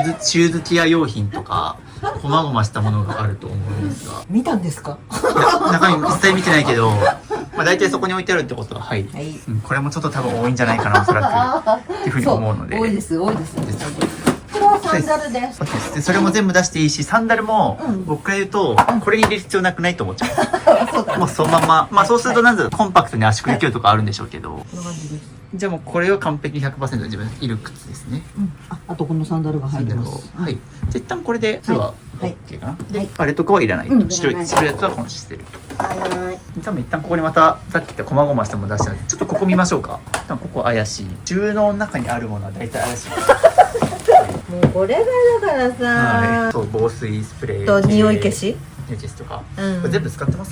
使ってんのこれと、厳選しましょうか。これとこれだけ防水。この3つですよね。だってこの2つはいらないし、使い切れないもん。いらないですよね。はい。こういうのもね、やっぱ捨てるのめんどくさいんで、今後は買わないように。はい。おすすめとしては、多分防臭スプレーとかも缶じゃないやつってあったりするんですよね。プラスチック容器のとか探せば探します。まあ防水とかは結構もう本当に缶じゃないためとかあったりするんですけど、防臭系とかは結構必ずしも缶じゃないっても売ってるやつあると思います。多分衣装ケースと一緒で結構そういう蓋付きの収納好きなんですよ。そう重ねられるからとかね。それをどんどんやめていった方がいいです。はい。逆にもう、まあ、ありのままでいいんで。ありのままでいいんだ。むしろ、見せる収納に極力切り替えた方がいいです。はい、中身見えない系とか封する系っていうのは、まあ、確かにパッと見は綺麗になるんだけど隠せちゃうからこそどんどん物増やしちゃうし、物が増えやすい体質になっちゃうんで、もう極力こうした方が中身見えて残量の把握もしやすいし、たくさんね見えちゃってたら、あちょっとなんか溢れちゃってるから見栄え悪い、じゃあ減らそうっていう風に考えられるんで、極力見せる収納を心がけた方がいいです。で日焼け止めとかって絶対毎日使うじゃないですか、だとするとこの引き出しから出して開けるってめんどくさいと思うんですよ。だったらまあそこに直置きでポンと置いてあげた方が絶対楽です。直置きはいはいはい。これもいらないでしょ。そうです。もうそれもいらないか、むしろこれだけ使うとかですね。これだけそのまんま側だけ外すっていうのも結構おすすめしてて、そうするとコンパクトになるし、これ半透明だからちょうどなんかいいと思います。そう、半透明がいいって言って中身がわかるから。でこれをそのまんま多分そっちに置いてみてください。でまあそれ点で言うと、靴を上の段にあるやつ一足を下の段に持ってください。それをそこに、上をそういう玄関で使う小物系に固めていくと使いやすいんですよ。そうです。この要領でちょっと上もどんどん出していきます。出しますよ。はい。で極端にここで入れるやつは玄関じゃなくて押し入れでもいいです。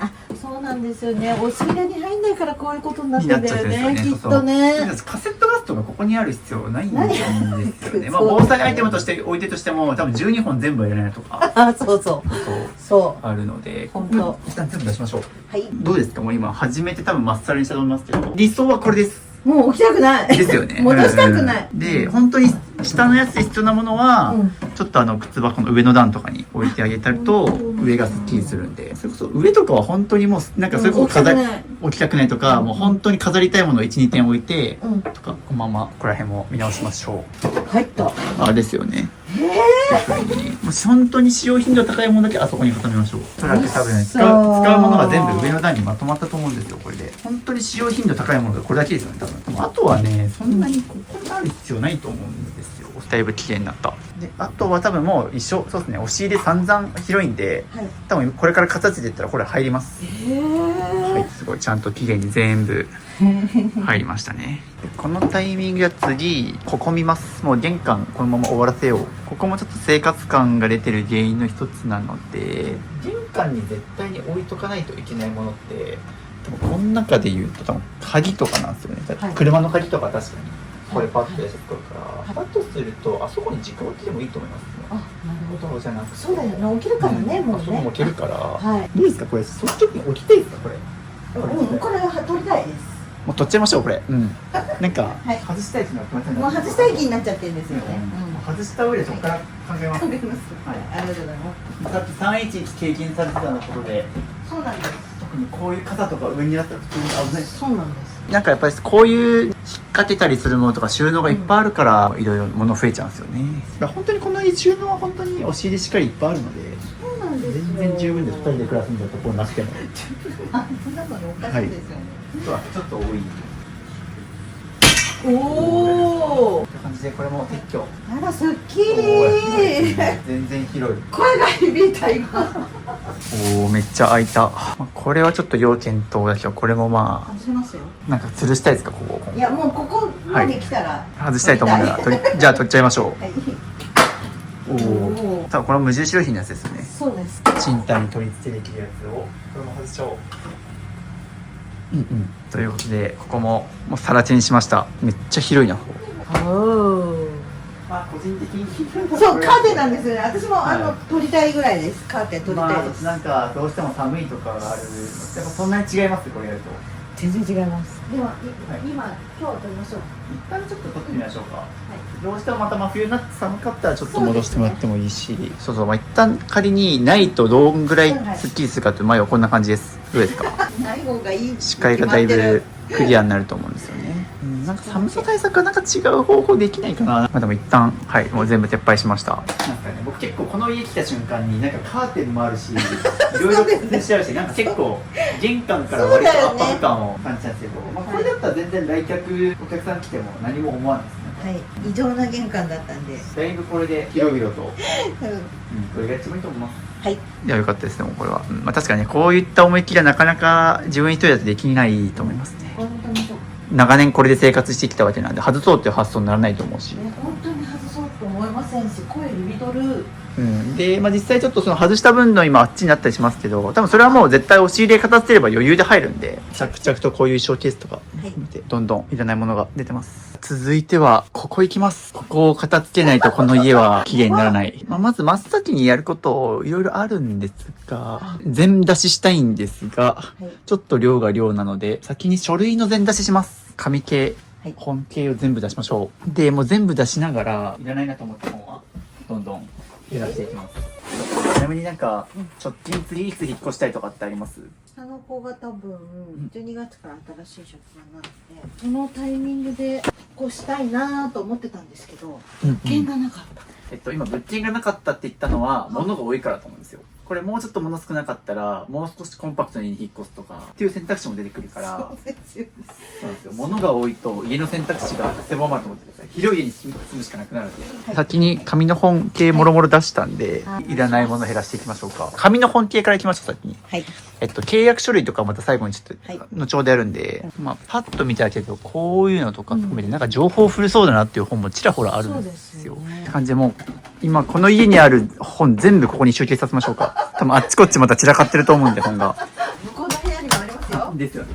もう洗いざらい全部このタイミングで、物別で片付けるのめっちゃ大事で、寝室からとか場所別で片付けること多いんですけど、そうするとさっき言ったように服と一緒で、服もやっぱりトータルコーディネートを考えながら減らした方が楽だと思うんですよ。服別、靴別とか家中にある本を全部ここにもう思いつく限りちょっと物のありかはもうあきみさんしかわかんないんですけど。そうだよね。はい。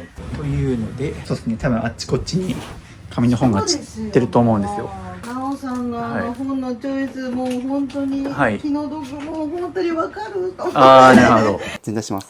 気が遠くなっちゃった。その気が遠くなることをやらないと一生終わらないので、すごいですよ。4時間ぐらいかけて本をこんだけ減らしました。出たくないよねみたいな。まあでも奈緒さんもだいぶまあ厳選もしましたですよね。うん、もっとあったんでいや本が。本当にすごいなと思って。という感じでどんどんやっぱりあっちこっちから本が出てきましたね。出てきますね。まあ、見てもらっての通り床がぎっしり埋まるくらいには大量の本がいっぱいできたので、ちょっとこれ頑張って今日減らしましょう。あら、携帯紛失されました。スマホ迷子になっちゃったっていうのでまあ実は結構物が多い人あるあるです。スマホなくすのは。このエプロンの中にスマホが。はい、すみません、ありがとうございます。まあ目安としては直近1年以内に読み返してるかと、これから先1年以内に絶対読み返してるかと。読み返さないですもん。ですよね。これだ。これはもう本当にもったいないですが、同じ本が2冊。そこれはもう本当に物が多すぎて、そう所有量把握できてないからこうなるっていう。そうなったんです。フィンランドにはいつか行く予定なので。ちなみにまあこういうガイドブックってもフィンランド行くときに買うとかダメですか？いつ行きます？ 3年後ぐらい。 3年後とかですよね。3年間これ取っときますし、多分また情報もこれ古くなると思うんですよ。そうだよね。ガイドブックだし、まあ特にはいはいっていう風に、まあちょっとなんか、いつか使うかもで残しても多分まだもうちょっと増えてくるんで、もう少し、まあ本はさっき言った通り、最悪数百円、1000円くらいで買えるもんなんで、もう直近、そうだな、もう半年にしましょうか。半年以内に読める本しましょう。半年ね。うん。なんでこんだけ積んどくになっちゃうかっていうと、根本的にやっぱいつか役立つかもみたいな思考で本買っちゃうのすごい良くなくて、基本的に僕とかも、僕よくメルカリ読書ってやるんですけど、もう買った瞬間にまだ1ページも読んでないけど写真撮ってメルカリ出版しちゃってってやると、本が売れる前にすぐ読まなきゃっていう締め切り効果ができるんで、そう要は締め切りがないからいつか読もうで永遠と読んじゃうんですよ。千葉だったらなんかブックカフェみたいなのあると思うんですよ。例えば最近だったら蔦屋書店とか、まあ、普通の蔦屋さんとかにもなんかカフェが併設されてあってコーヒー一杯頼んだら例えばもう読めるよとか、とかなったらもう今日はカフェ行ってこの本一冊読もうみたいに、なんかそういう無理やり締め切りを作るか、読む機会を無理やり作んないと多分一生こうやっていつか読むかもっていうのを残し続けることになると思います。なのでなんか読むスタイルをそもそも見直すっていうのも大事です。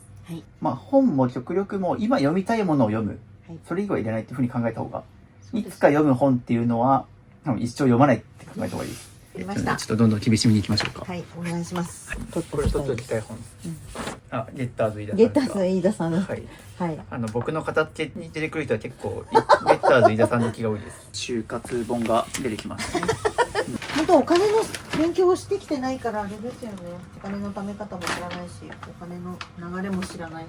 お金を貯めるシンプルな方法は無駄なものを買わないことと、はい。どんだけ買ってるんやっていう、いや本当そうです。というので、はい、大量にこれいらなかった本全部ですね。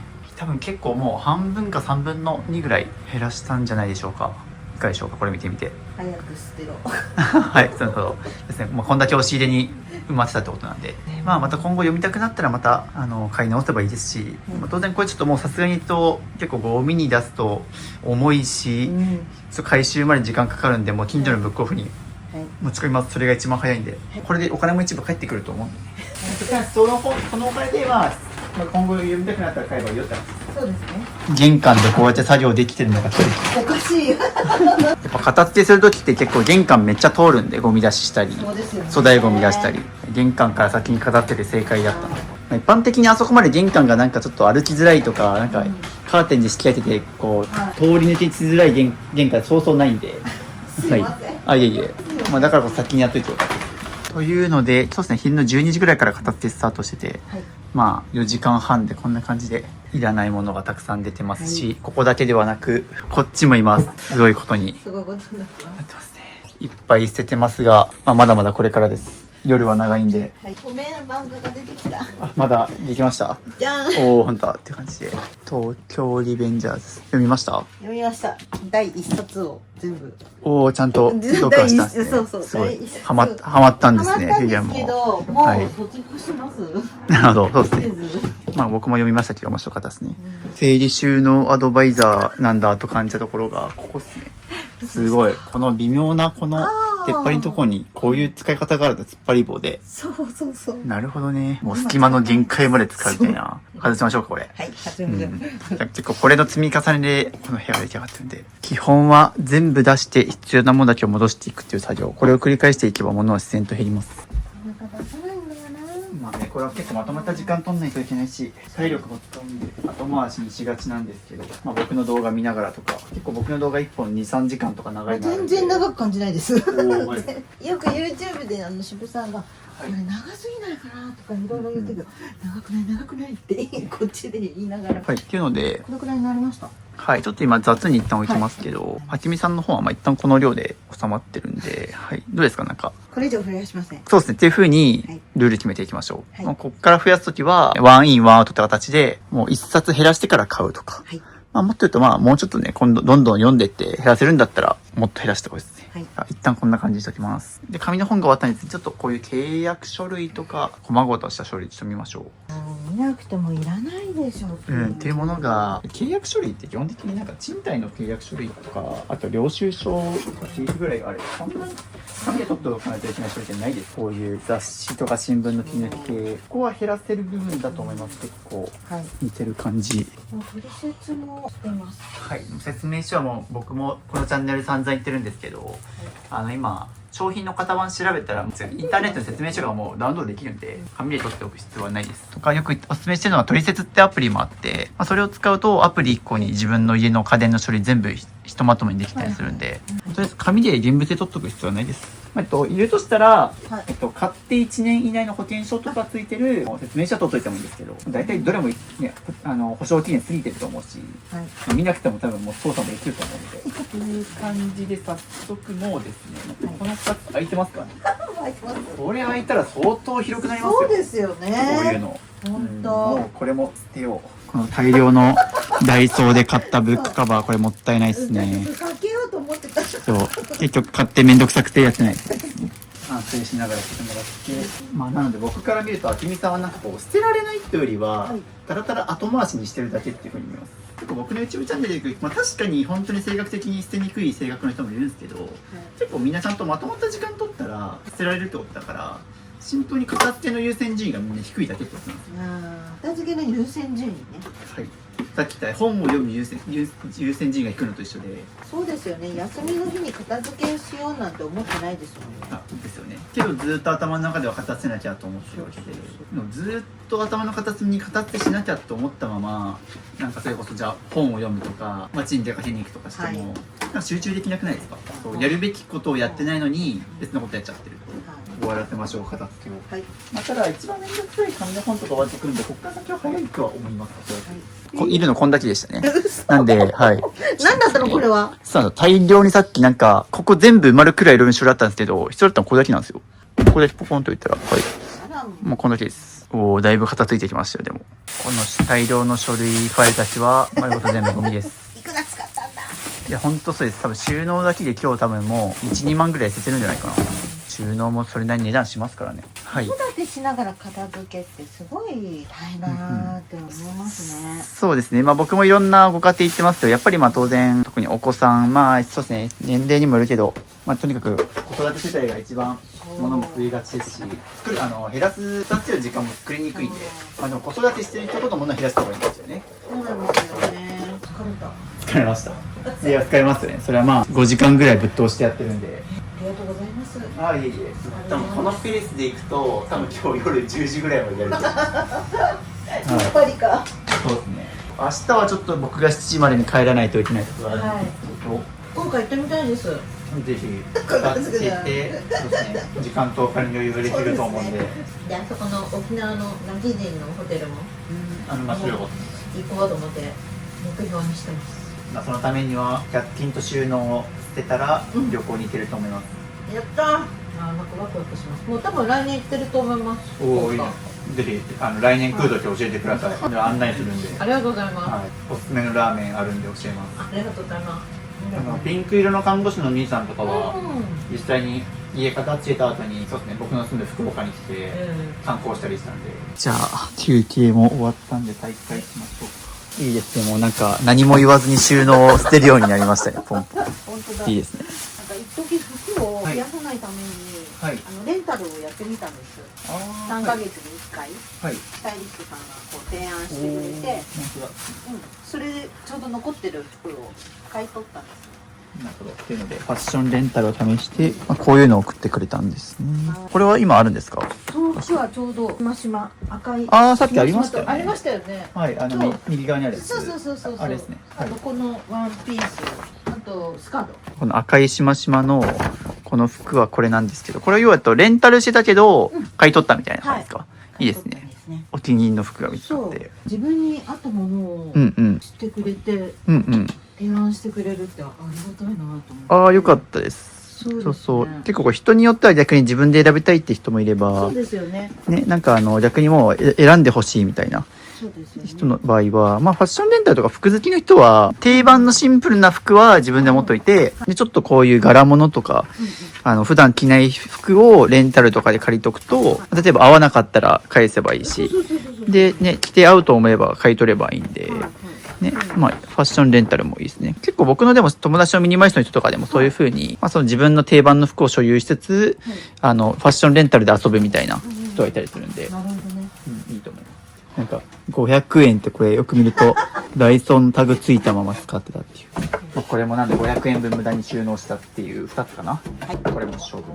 YouTube とかではなんか自分の部屋で今日はこういう人の家を形に行くんですけどってなんか動画撮るんですけど、収納大好きあけみさんって呼ぶと思います。ありがとうございます。はい。めちゃくちゃ収納捨ててるもんね今日。結局、引っ越す時にこのまま出して箱に詰めればいいやとか、そういう考えですね。淡々とクリアファイルが。てかあれですね、なんか、紙1枚にクリアファイル1個みたいな包み方したりすることですね。ほら、これもペラ1で、紙1枚のためにみたいな。そうですね、これももったいないです。正直言うと結構やっぱり安物買いの銭失い貧乏になってるみたいな話をするんですけど、典型的なのが、収納ボックス、クリアファイル、文房具、レターセット。これ本当にめっちゃ家に溜め込んでる人多いです。これだって全部100均とかで買えるやつなんですよね。っていうので、多分だからそういう感じで、100円だからとか安いからっていう感じで財布の紐緩めちゃってるから、お金が溜まりづらかったりするんですよね。一回こんな感じで、うちの YouTube チャンネル勝たせた人っていうのは、やっぱりもうすごい痛い思いしてるんで、みんな無駄な買い物したくなります、本当に。っていう風に、でもどうですか？こんな感じでご身長は取っとくとか、っていう風に自分の中で、いるものだけ選別していってるから、少しずつですけど、重要書類がここにあるっていうのが分かってきましたね、何か。日々で探し物とかは今後減ると思いますね。という感じ、書類があらかた終わったので、こっち行きます。こっから全出しです、また。何に見えますか？これは、あれですかね。沖縄のシークワーサーじゃないや。シーサーだ。これは娘が作ったウサギです。ウサギか。これは言いますか？もういらないです。はい。娘さんが作ったって意味では無理だと思うんですけど、動画に残しとくんで。はい、いいです。はい。お子さんこういうの作ってくれましたよと。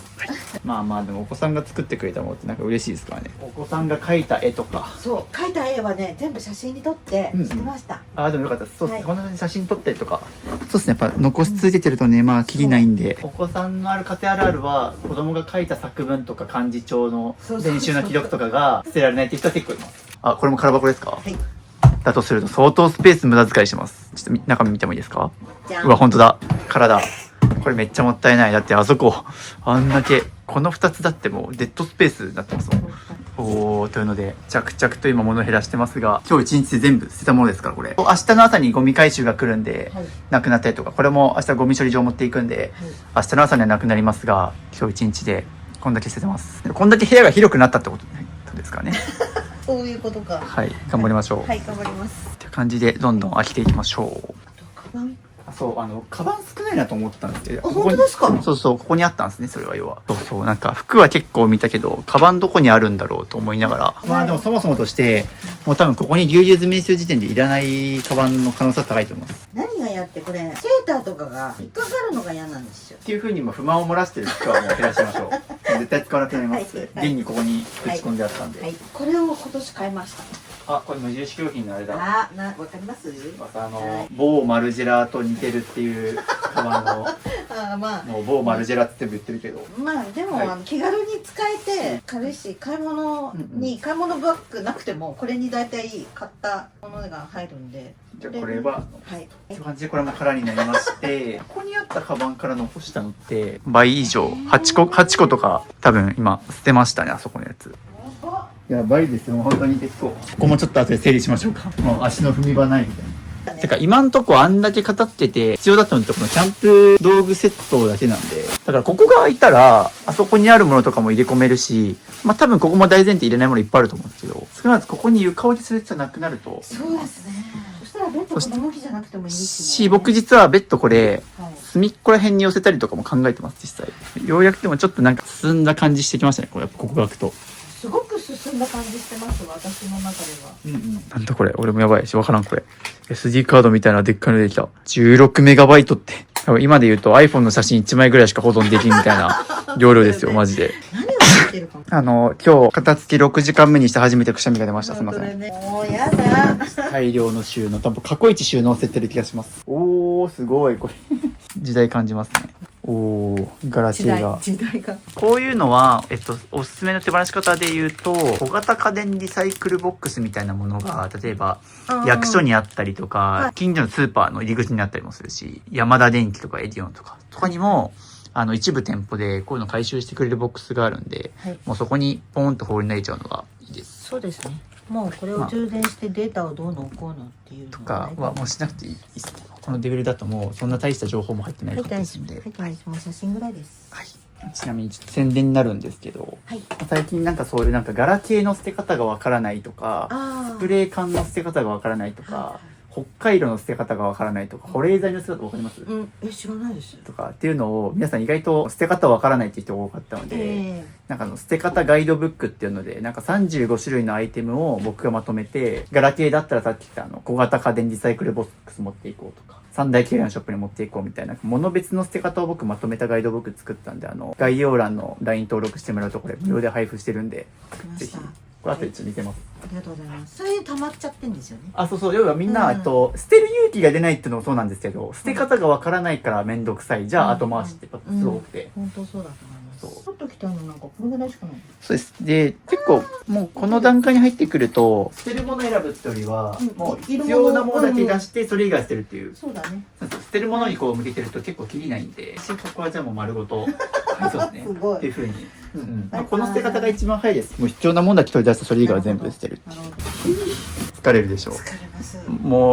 もう一踏ん張りしかましょうか。まあそうだな、今日10時前には終わりましょうか。あと3時間ぐらい。っていう感じで、ここがようやく終わったんで、次ね、下の段行きましょうか。下の段まだ終わってないんです、実は。収納が本当にいっぱいです。本当にいらない。やばい。もうここ何往復したんだっていうくらい行き来してる。いやー、ようやくここも終わりが見えてきた。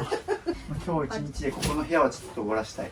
頑張って。っていうので、次は、ここをどんどん減らしていきます。おー、来た。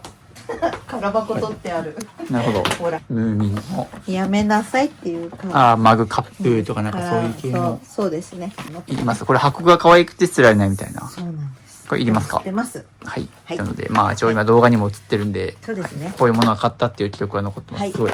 これとか、ホットアイマスクのグリズム。これが可愛かったんだ。可愛かった。実際もムーミンマニアなんですね。意外とこう見えて。はい、捨てます。例えば、ムーミン好きだと思うんで、全部捨てなかったとしても、例えば箱が今3つあるじゃないですか。はい。これを1箱2箱にするっていう風にちょっとキャパを決めて残していかないと、また溢れちゃうんで。そうですね。2個にします。2個にしましょう。はい。2個にしましょう。これって捨てにくいんですよね。こういうお土産系の。もう缶は絶対買わない。なんかディズニーランドとか行った人がミッキーミニーのこれ捨てられなくて取って。で、これをなんかまた小物入れに収納しちゃうみたいな。で、そして中身が見えないんで、どんどん。もう死んでいっちゃう中身が。そうなんですよ。はい。捨てます。はい。こんなにムーミンの空箱を人生で見るの最初で最後だ。そうだね。なんか僕外箱捨てられない人はいっぱい見てきたんですけど、大体ハイブランドのものとか、そうだよね。アップル製品とかそういう家電系のものが多かったりするんですけど、いいですね、こういうなんか、いいね、コレクター気質が出てるというか、キャラクターグッズの外箱捨てられない人はいい意味で初めて見ました。キャラクターグッズとか趣味のアイテム買うときになんかある程度ルールで決めといた方がいいと思いますね。そうですね。文房具系は買わないとか、フィギュアが好きだからフィギュアにシンボルとかなんでもいいですけど、キャラクターグッズの中でもこのジャンルが好きとかあると思うんですよ。そうですね。おもちゃの特典とか、なんか付録っていうそう、付録のやつとか、なんかそういうのはもう持たないとか、なんか自分の中で決めた方がいいですね。はい、って感じでまた結構スカスカになりましたね。多分これ箱を今2つにするとか言ってたけど、多分1個に入るかもしれない。入りますね。って感じでいるやつはこっち、いらないやつはこっち。気になったのが、何このムーミングッズの中から多分これメイちゃんじゃないですか。そう、メイジブリちゃのん。これが下の子に似てて、これが上の子に似てるんですよ。ポニョが。ポニョ。うん。はい。そう。はい。それで、うんうん。で、辰年だしいいかなと思ってね。で、はい。そう、買ったの。これいります。いらないってことですね。迷ったってことは。はい。ですね。バイバイまあ、せっかくのムーミングッズの中にジブリがそうそう。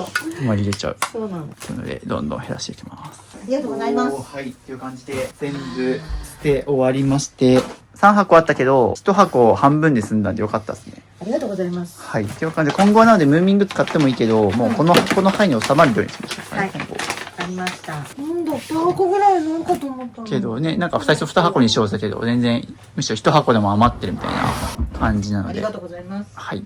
大量のまた収納たちが、ドキドキして、物に殺されないように。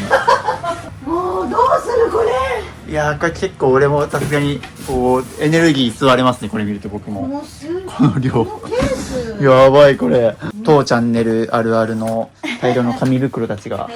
出てきましたが、もうこれ全部ムーミンシリーズの紙袋です。いいですね。ハイブランドのなんすかね、グッチとかじゃないエルメスとかじゃないタイプなの。じゃあもうここささっと床開けちゃいましょう。プリンターって娘が取りに来るって言ってたんですけど。あ、じゃあ、お尻に置いときましょうか、それは。はい。もしかしてこれ箱に入るかもね。確かに。入りそう。入りそう。まあでもそのなんか箱に入れようって思考がもうなんか染みついちゃってますもんね。もうこれもいらないです。いらないです。これ明日ゴミ処理場に持ってこう。ベッドの配置変えたいな、床が空いたから。はい。どうしたいかっていうと、壁につけたいんです。そう、壁にこれを頭をこっちにつけます。こう、ちょっと一旦動かしてみましょうか。これちなみにすごいのが、マットレスをこんな感じで自分で作ったって感じですね。そうですねこの収納ボックスを。ここもなんか整理収納アドバイザー的ななんかやっぱ出てますよね。おー、マットレス受けました。まあでもこれあれですね。引っ越しはしやすいですね。そうだからレンタル劇面で。大改造が始まってる。おお。だいぶ部屋が広くなった。すごい。違う家になってる。そうですね。劇的ビフォーアフター。まあ、あと多分壁についてる方がね、寝るとき落ち着くと思います。そうなんですね。今日多分夜寝てみたらわかると思います。わかりました。久しぶりの掃除機ですね、こそうこ。まあ、あとはここ、まあ、冷えるから床材を置けるのはわかるんですけど、はい。ちょっと中途半端な感じになっちゃってて、まあ、買い足すか、半端なのは捨てちゃうかどっちかですね、これは。いますかね。しましょうか。この中途半端床材も捨てます。おお。で、着実とどんどん片付いてきてますが、ちょっとまたここが散らかってきてるのと、上をちょっとまだできてないんで、ここやりましょうか。絶対捨てます。ちょっと周りが見えてきた。そうですね。はい。あと1時間ぐらい頑張りましょう。はい最後。というので、これが丸ごと開きまして、まあ上、一部は戻しましたけど、半分以上開いてます。ここ、何もないことを祈ろう。娘がどれだけ片したか。空であってくれ。おー、よかった。これだった。すごい。空だったし、てか、ここに服入れられるじゃん。そうすると、1個減らせるんですよね。あと、上見ましょうか。てってれん。おー、空だ。空にしてくれ危てた。ねえ。いや、よかった。今日、今時間で言うと8時なんですけどすい、ません。まあ、ここ残業しなくてよかった。じゃあ一旦今日はここで終わりましょうかね。ここまでやれたら、まずだってここが、まず半分以下ぐらいになってると思うな、多分。なってますね。 3分の1くらいになったんじゃないかリアルに。そうですよね。はい。多分3分の1くらいにここなって、なんとここが丸ごと床が開いて、ちょっとミニマリストっぽいですよ。まさかこうなるとは思っていませんでした。ありがとうございます。お疲れ様です。っていうのでね、その代わり、こっちが片付いた代わりにこっちがやばいことになってるんで、ピンクのゴミ袋系だけあっちに詰めましょうか。はい。P さんだったら P さん確かに喜ぶ。ピンクのゴミ袋初めて見たな、僕。はい。というのでですね、なんと、今日一日ですね、ちょうど、まあ、9時間ぐらい片付けまして、まあ、これ本当にもう一部です。燃えるゴミ袋だけちょっとピンク色を出したんですよ。本当一部だけちょっと燃えるゴミだけ出して、まあ、こんな感じで。そうですね、この部屋にまさかこのゴミ置き場が作れるくらい余白ができると思ってなかったんで、素晴らしい成長。で、もちろん、こっちから見ても、もともとここもうギュッギュだったんで、だいぶスカスカになりましたと。もう本当に必要な、本類と、まあ、キャンプ道具とか、思い出のグッズとか。あそこもね、あと今度娘さんに見てもらうゾーン。まああそこも多分娘さんに見てもらったら減らせるとか。あとあそこ防災グッズで、あそこは和服系っていうので、本当に必要なものだけ全部残したら、多分3分の1くらいにはこれ減ってるはずです。何よりベッドをあそこに移動させるほど、最初あっちも物ギッチギチだったんで、という感じで1日お疲れ様でした。お疲れ様でした。これ率直に1日9時間減らしてみてどうでした？感想。バカでした。バカです。シンプルなことだしね。めちゃくちゃ反省したと思います、今日。物を捨てることは自分の愚かさと向き合うことだってよく言ってますけど、ほんのこれ一部ですけど、これだけ無駄に買ってきたとも言えるんで、逆に言うと、たった1日頑張ればこんだけ減らせたわけなんですよね。それをこうね、片付けいつまでもこう後回しにしちゃって、ずっと片付かないってずっとモヤモヤしてると思うんですけど、はい、僕も短期集中で頑張れって言ってるのは本当に1日2日まとまった時間取るだけで、結構部屋変わるんで。すごいです。ここまで想像してなかった。ですね。まだ、ピンクのゴミ袋とは別で、これはもう明日、粗大ゴミというか、ゴミ処理場これ持っていきます。明日2人で。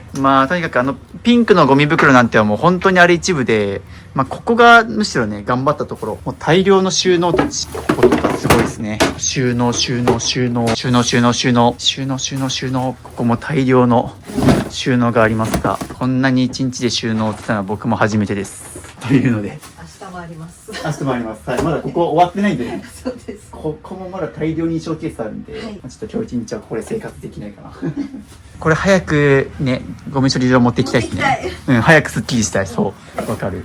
僕も免許取ったんで、カーシェアを借りてくるんで、もう車2台で行きます。っていう感じで、そうですね。1日目お疲れ様でした。お疲れ様でした。なんだかんだ夜9時ぐらいまでちょっとお邪魔しましたが、娘さんもぼちぼち帰ってくるので、今日はこんな感じで僕はちょっと終わりで。ありがとうございました。でも玄関とね、明美さん自身の部屋がほぼ片付け終わったんで、明日はここですね。そこ頑張ります。はい、頑張りましょう。ゴミ捨て頑張ります。ゴミ捨てですね。はい、で、ちょっと本当はね、2日で終わったらいいなと思ったんですけど、はい、ちょっと3日はやりたいかな。また来るんで、明日2日目頑張りましょう。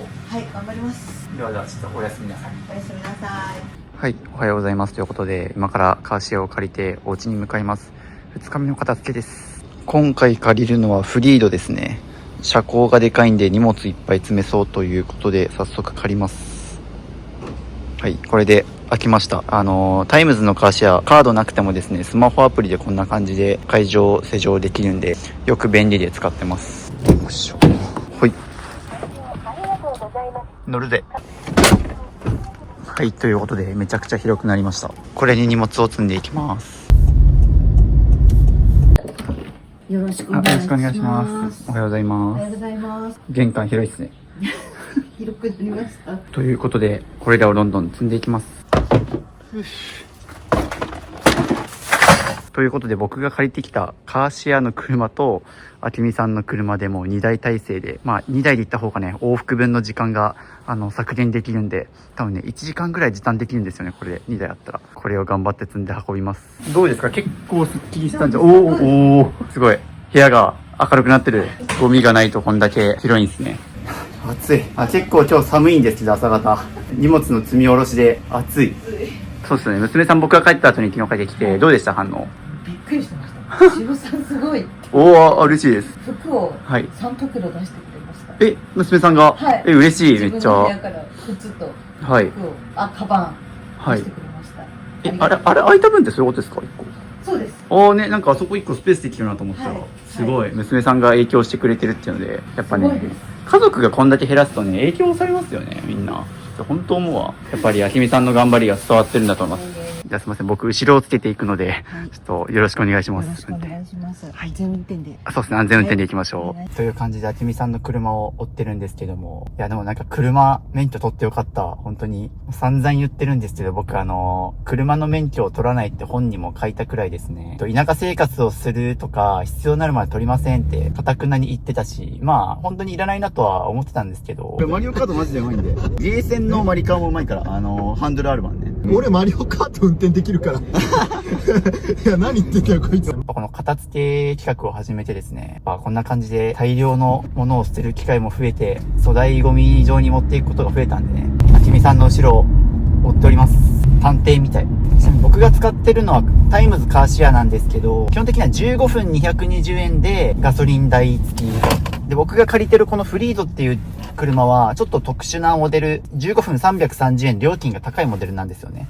ベーシック、ミドル、プレミアムって形で、なんか車種によって料金が違うんですけど、ちょっと真ん中のモデル、15分330円のやつにすれば結構こういう大型の車も借りれるんで、なんでなんか引っ越したい人とかも結構こういうね、タイムズのカーシェアででかい車借りれちゃうんで、あとやっぱり車の免許取ってからも行動範囲がやっぱり広がりましたね。最近結構地方の撮影増やしてるんですよ。今回千葉に来てるんですけど、まあ先週も奈良県に行ったり、兵庫行ったりとか、山口行ったりとか、結構やっぱり車買ってからはもう最悪車で移動できるし、地方に行くと何が困るかっていうと、やっぱ、ジモティーとか、使ってもなかなか引き取り手が来るの遅かったりとか、粗大ゴミ回収も時間がかかるっていうので、結構家からゴミを出せなくて作業が進めないってことが結構多かったんですけど、最悪車乗れたらこんな感じでゴミ処理場に持っていくとか、あと地方だったらあれがあるんですよね。セカンドストリートみたいな。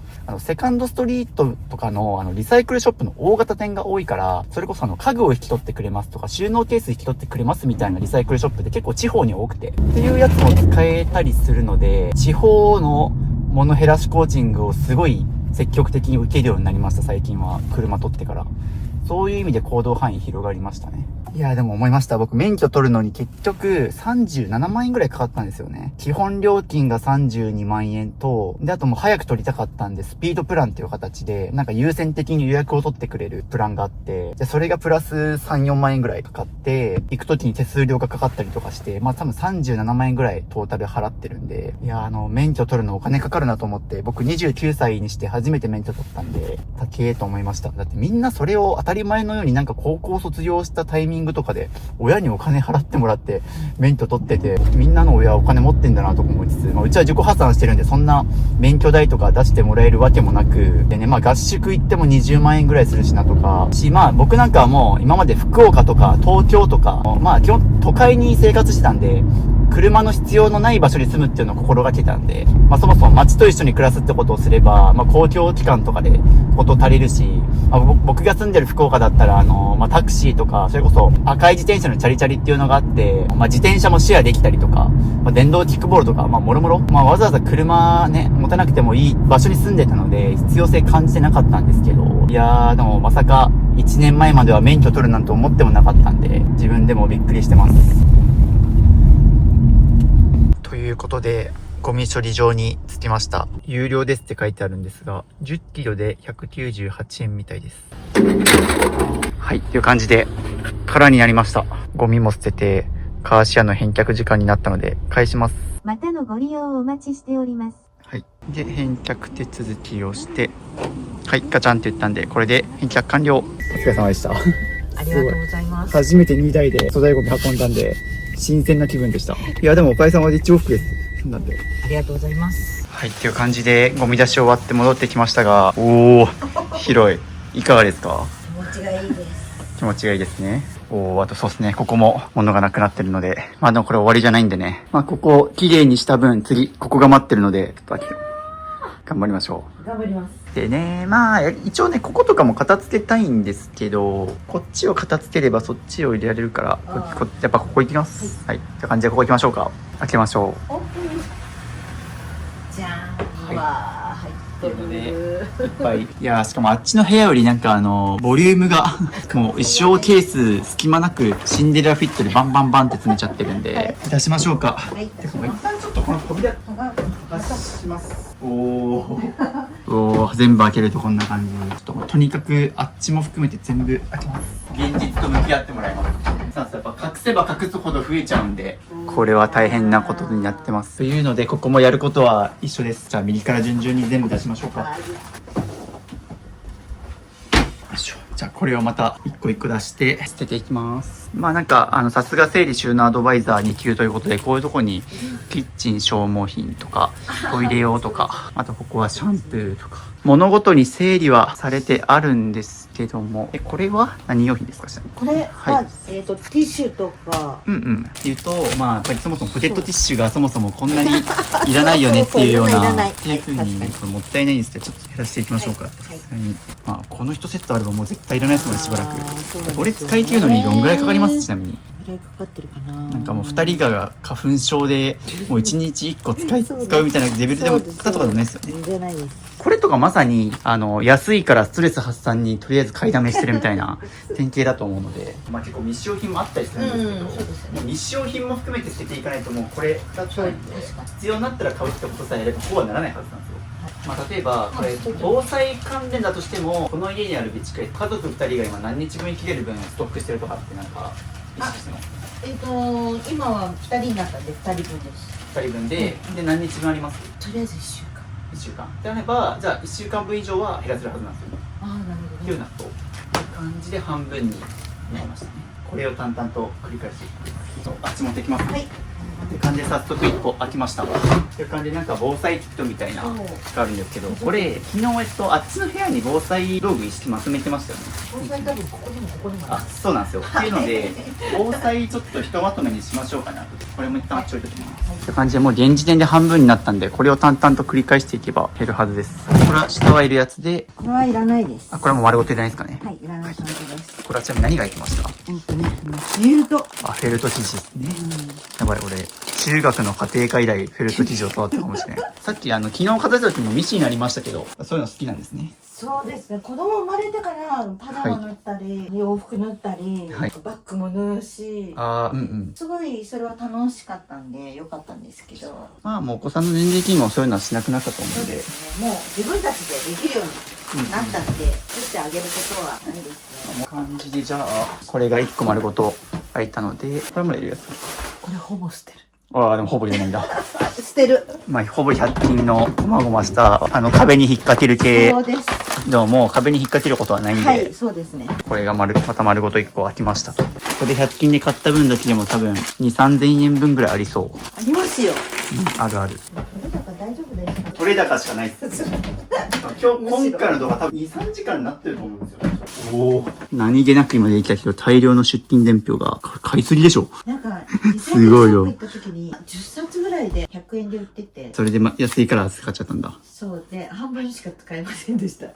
ほんと100均多いな。この未開封100均アイテム文房具たちが。安物買いの自由しないが。そうです。なんかもう、暇さえあればダイソーで、そんなことない。で、なんか安いものをこまごま買ってストレス発散してみたいな感じ。そう、あれはね、ストレス発散に行ってた感じはあります。文房具系はもう、機能が被ってるものを減らすってことをやれば、基本家族の人数分以上はいらないはずです。二人暮らしだったら、ハサミ2本とか。結構みんな、あの部屋用、この部屋用みたいな感じで、何個か置いとかないとめんどくさいとかなくしちゃうからって言うんですけど、そうやって分散させちゃうから、何がどこにあるかってことが把握できなくなっちゃって、結果こんな風にあるのに買うってことになっちゃうんですよね。また文房具、はい、マスキングテープがいっぱい。はい、これは我が家でも使ったやつですね。あ、本当ですか？ MT カーサー。そう、リメイクするのに。外側ですか？はい。あ、すごい上手ですね。わかんなかった。あ、本当ですか？でも言われないとわかんなかったです。あ、本当ですか？なるほど。はいっていうので、まあそういうのは好きなんですね。まあちょっと必要な分だけ、そうですね、使う色だけにしましょうか。で、減らしながらそんな風に、折り紙はこの量だけとか、もっと身近なもので言うと、下着は何着とか、自分の必要量を決めて、それ以外は捨てるっていう風にやっていかないと、どんどんこんな風に、増えたら収納ケース買い足してまた置いてって繰り返してこれが出来上がっちゃってるんで、減らしながら自分の必要量をちょっと考えてほしいですね、本当は。割と衣装ケースが1個丸ごとまた開きました。ネイルとかに使うらしくて。これじゃあ娘さんに確認してするよ。はい。っていう風に多分片付けていく中でそういうなんか家族のものとか子供のものみたいに出てくると思うんですけど、多分これもう娘さんも何がどこにあるか把握できてないと思うんですよ。っていう意味でも片付けて、後で娘さんに確認するゾーンみたいなの作ってるんで、そこに固めてあげて、これいるのって確認してもらうっていうのがいいですね。っていう感じで、リアツは戻していく。ってだけでももう、だいぶスカスカになりましたよ。すごい。いるもんだけ残したら、この4つでよかったんですよ。そうですね。で、ちょっとあっち行ってもらっていいですか？はい。おそうなんです。僕がちょっとゴミを向こうに。ありがとうございます。はい、塩来たんですけど、多分3、40分ぐらいやって、はい。はい、こんな感じでもういっぱい開いたんで、これをまた車積んで持っていかなきゃですけど、一旦開きましたと。はい、という感じで、次は上が終わったので、次下です。下を全部出していきます。ここも全部出してこう。まあ、洗剤系ですね。多分洗剤も一緒に、外から見てもたくさんあるのがわかる。じゃーん。すげえ、買いすぎ。やっと消耗してこれです。なんだ、スパイラップ、サランラップか。多分一部のものは、本来こっちのキッチンとかにあるはずなんですよ。あります。なのにまだ、まあこれ本当に買いすぎです。でも直近2ヶ月分以上はいらないです。これなんでこんなに買ったんですか？そもそも。安かったんです。安かったからと。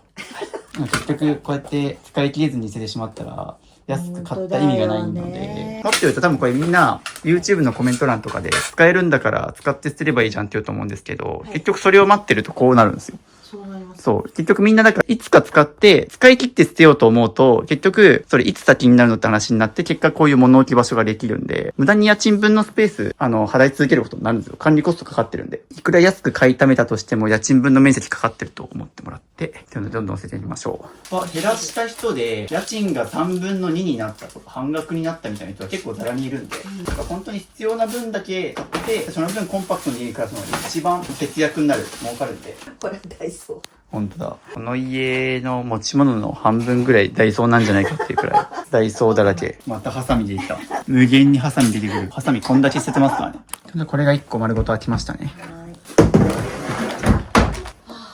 2日間ひたすらこれやってるんで、お疲れだと思いますけど。頑張るぞ。ちょうど今お昼の3時くらいです。ちょっと一旦休憩しましょうか。ありがとうございます。まだ半分ぐらいですかね。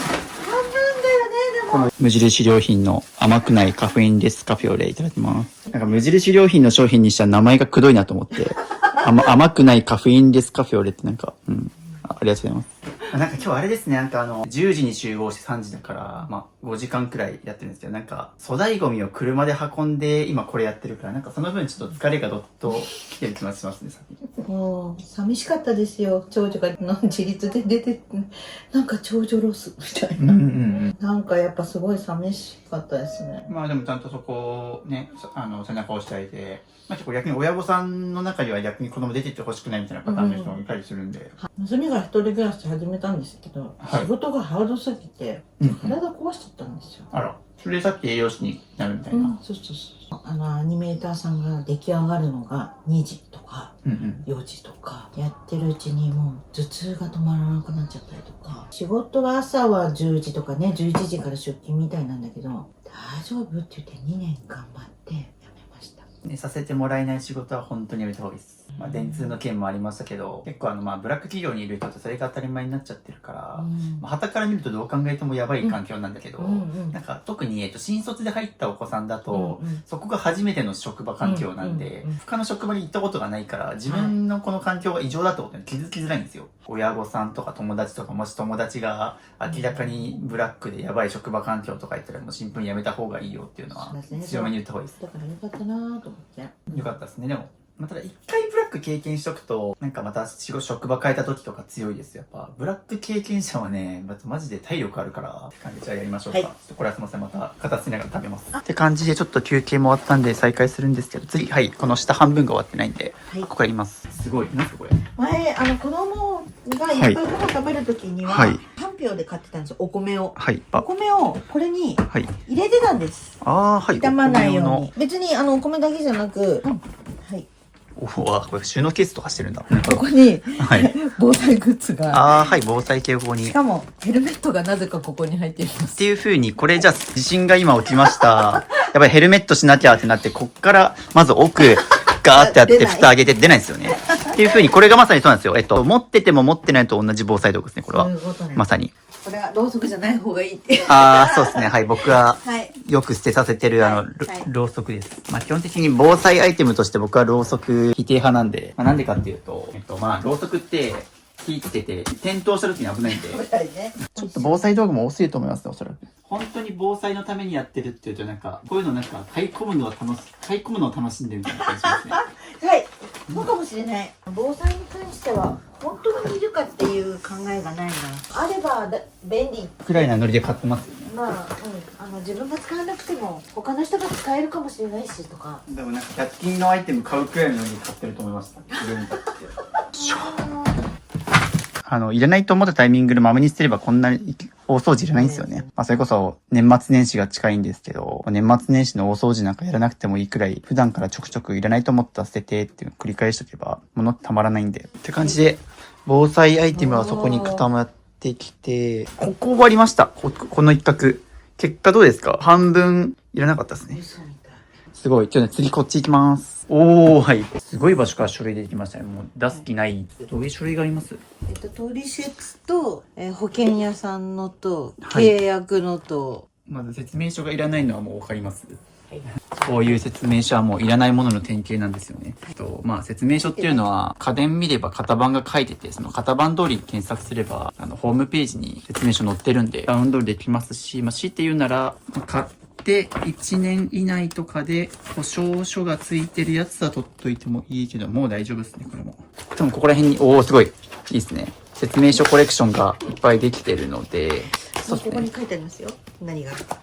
本当だ。ここに、すごい。さすが整理収納アドバイザー2級。というので、ちゃんとここにどの説明書があるのかも載ってあるんですが、これ全部いらないです。めちゃめちゃ時間かかります。この作ってる。ですよね。はい、これようこんなまめにできるなって、僕ちょっとこういうのめんどくさいなと思っちゃうタイプなんで、こんだけバババーって差し合ってたんですけど、必要なのはこのちっちゃい紙2枚、こんだけあればわかります。こういうパンフレットとかもいらないものの筆頭ですね。そう、古くなってるからね。古くなってるし、この情報はもうまさにネットに載ってるんで、まだなんかギリこの申し込み書みたいなものはなんかわかるんですよ。なんか個人情報載ってるし。とかもっと言うとマイページ行けばこれ載ってるんで、もうまさにドコモとかって自分の名前と電話番号、あと生年月日とか伝えたら、もう向こう個人情報全部持ってるから聞きますけど、実はこの契約した時の書類もいらないですね。僕も取ってないです。昔のパスポートいりますか？昔のパスポートいりません。なんかいるやつといらないやつ分かってきましたね。分かってきました。はい。ありがとうございます。さっきでっかいの減らしたじゃないですか、今。もう必要なのこれで入れとくくらいでちょうどいいです。あれじゃなくて。なるほど。実際我が家これに入れてます。そうですよね。重要書類。そうですよね。おー、すっきり。という感じでいろいろ減らした結果、こんだけになりました。で、旦那さんの分があったりするので、実質自分の分で必要だったのは多分、こんぐらいですね。そうです。こんだけあればこと足りたってみて。これだったら、こういうのに入ったりもするんで、書類系は整理終わりました。で、昨日ここに、そういう書類系のエリア作ったんで、ここに置いとけばいいです。ちょっとまた後で片付けます、この辺り。という感じで、ここが丸ごと1個空いたので、次上行きましょうか。なんだかんだで外も暗くなってきて、今日のリミットも近づいてきたんで、ラスト2時間くらいここ頑張りましょう。これ何でしたっけ？電気毛布をもらって、母が寒いかなと思って使おうと思ってるんですけど、電気毛布そのまま直でいいですよ。その中に入れないで使うとしても。なんかやっぱり収納ボックスに入れる癖があると思うんで、どんどん直置きしていきましょう。そうですね。そしたら多分その収納ボックスが今度また開きますね。着々と収納がまた入ってる。なるほど、動画か。はい、動画結構おすすめです。現に結構僕のYouTube こうやって出てくれた人とかも、結構撮影中に、もうなんか動画として記録に残ってるんで捨てていいですみたいな言ってくれる人多くて、この YouTube っていうVlog の中ですよね。ありがたいです。っていう風に、そうそう。結構捨てた記録が残ったりするから、みんな意外と思い出のものも捨てれるんですよ。っていうのを、ご自身のスマホで動画を撮ってやってもらうっていうの。じゃあ先にここちょっと一旦片付けちゃいましょう。ちょっと一旦ごちゃごちゃ捨てるものを分別しなきゃ。なんか、この部屋広く感じるよ。奥行きがちょっとできました。できて。こう見るとまだ多いけど。はい。これは普段使いながらもうちょっと減らしてもらいたいかな。はい。じゃん。はい。お薬系のものが。薬系があります。いっぱいしましたね。とか、ちょっと下も見ていいですかね。はい。いっぱいありますけど。ブルーレイとか絶対こんな焼かないでしょうっていう量がありますね。って感じで、ちょっと明らかにいらないものどんどん出していきましょうか。という感じで。あきみさんはそっちを捨てながら、僕はちょっとこっちの整理をします。という形で、じゃあこれが上開いたかな？はい、開きました。はい。両方とも開いたんで、これを減らします。で、これをそのまま。ありがとうございます。というので、今日一日でまずこんだけのゴミ袋と、ここに大量の収納たちが今、寝れるようにスペース空きてますけど、伝わってるかな？この収納の数。こんだけ収納がいっぱい出てます。押し入れって怖いですね。はい。せーの。これはもう、まさに減らさないと、また物入れ込んじゃうんで、ここに。あれもついにここに運びました。すごい工程だな、これ。すごいっす。昨日の向こうの部屋もすごかったけど、今日はこっちが。本来ここにこんな物を置くスペースなかったですからね。そうですよね。こう、大成長ですよ。すごい。という感じで、あの辺り床だいぶ広げたんで、お掃除ロボットも掃除しやすくなってるはず。めっちゃ掃除しやすいだろうね。ですね。あそこ何もなくなりましたし、足つきになったんで。はい。ここはまた来週来るまでに減らしてもらいつつ、もう一回来るんで僕。というので、一旦今日はこれで終わりにします。結果ですね、まずここ、ほぼ半分になりましたと。はい。もう半分以上減ってるような気がします。実際半分以上減ってます。本当ですか？し、ここあと、ちょっとまた来週来るんで、その時までに思い出系を少しでも減らしておいてもらえると助かります。はい、ということで、今日一日だけでまたこんだけ不要品が出ましたと。こんなに捨てれると思ってなかったですか？いや、こんなに捨てれると思ってなかったですよ。いや、よかったです。半分ぐらいだと思ってました。まさかゴミ袋が足りなくなるソーセージ。途中で買い足したりしましたけど、そうですよね。まあ一旦でも今回2日連続やって、これはちょっと僕が帰った後にまたゴミ処理出してもらったりとか。はい、あとね、これ明日がね、土日で、なんかゴミ処理場がやってないんで、まあこれはもうリサイクルショップとかに、まあ収納ケースは多分売れるとこあるんで、もうそれが一番早いかな。じゃあすいません、ちょっとこのゴミ処理は任せますが。じゃあ2日間お疲れ様でした。お疲れ様でした。じゃあまた来週来るのでよろしくお願いします。よろしくお願いします。こちらこそ本当にありがとうございました。いやー疲れますよね。って感じで今ちょっと送迎してもらってます。人生でこんなに2日連続まとめて減らしたことないですよね。ないですよね。送迎ありがとうございます。いえ、こちらこそ。ではまた1週間後。また1週間後よろしくお願いします。頑張ってください。はい、頑張ります。これから思い出のコーナーをやっていきたいと思います。全部出します。ここからどんどん写真に撮って捨てていきたいと思います。写真の整理が全部終わりました。入れ物が開いて、ゴミも出ています。お邪魔します。ということで、おー、玄関が広い。どうですか？カーテンとかなくしたり、ここない状態で生活してみて。こっちの方が良くないですか？寒くない。あ、ですよね。そう、僕、あれでそんなまあ、ないよりマシなんだろうけど、みたいな思ってたんですけど、僕結構いろんな行くと、謎のこだわり持ってるみたいな人って結構多くて、旗から見てるとこれ本当にいいのかなみたいな。でもその人から、我が家はこういう事情で必要だからですって言われると、あ、そうっすかってしか言えないんですけど。ですよね。そう、でもやっぱね、まあ。それでやってみようと思って、よかったです。あ、よかったです。ありがとうございます。ということで、お邪魔します。どうぞ。ということで、1週間ぶりですが、前回僕、ゴミ袋を放置したまま帰ったんで、処分する暇がなかったんで、あれもう全部持っていったんですか？はい、持っていきます。おー、ありがとうございます。っていうので、相変わらず部屋は広くなってますね。おー、ちょっと待って、すごい。あそこをね、動画送ってもらってたので、まあ知ってましたけど、だいぶ減りましたね。しかもなんかおしゃれに植物を置くスペースができてて、これは僕のウェルボです。はい、貸してました。すごい、ここ、結構高さがあって。はい、思い出の品多分これ、7箱あったんです。ですよね。はい。じゃあ3分の1以下になってるから、だいぶ頑張りましたね。あとはもう娘たちにお願いをして。うんうん。はい。そうすると思い出のものは結構子供の写真とかあるから、ちょうど家族で協力して減らすといいんですけど、ね、ちゃんとまとまった時間もとって、すごいあそこが空いてるというので、いいですね。着々と空いてきたということで、まあただもう少し多分見直せるところがちょいちょいあるので、今日やっていきますので、よろしくお願いします。はい、ということで、じゃあ3日目やっていきましょうか。よろしくお願いします。まあ、ここ自分で頑張っていただいて、結構空いてきてるんですけど、まだ上の方が、やってないそうなので、上やっていきましょう。押し入れあるあるの上の段ですね。特にここで使用頻度が低いものを上にどんどん追いやっちゃって、で、しかもここって今、まさに踏み台使ってやってますけど、もう取り出すのもめんどくさいしっていうので、まあここは本当にもう極力開けて、どうしても季節物とか必要なものだけ置くみたいな。はい。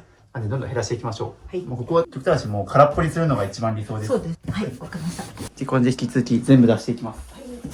たこ焼き器。たこ焼き器。もう絶対使ってないであろう。ホームパーティー用焼肉プレートとか、たこ焼き器ってもう本当にみんな買った瞬間がピークで1回しか使ってないとか。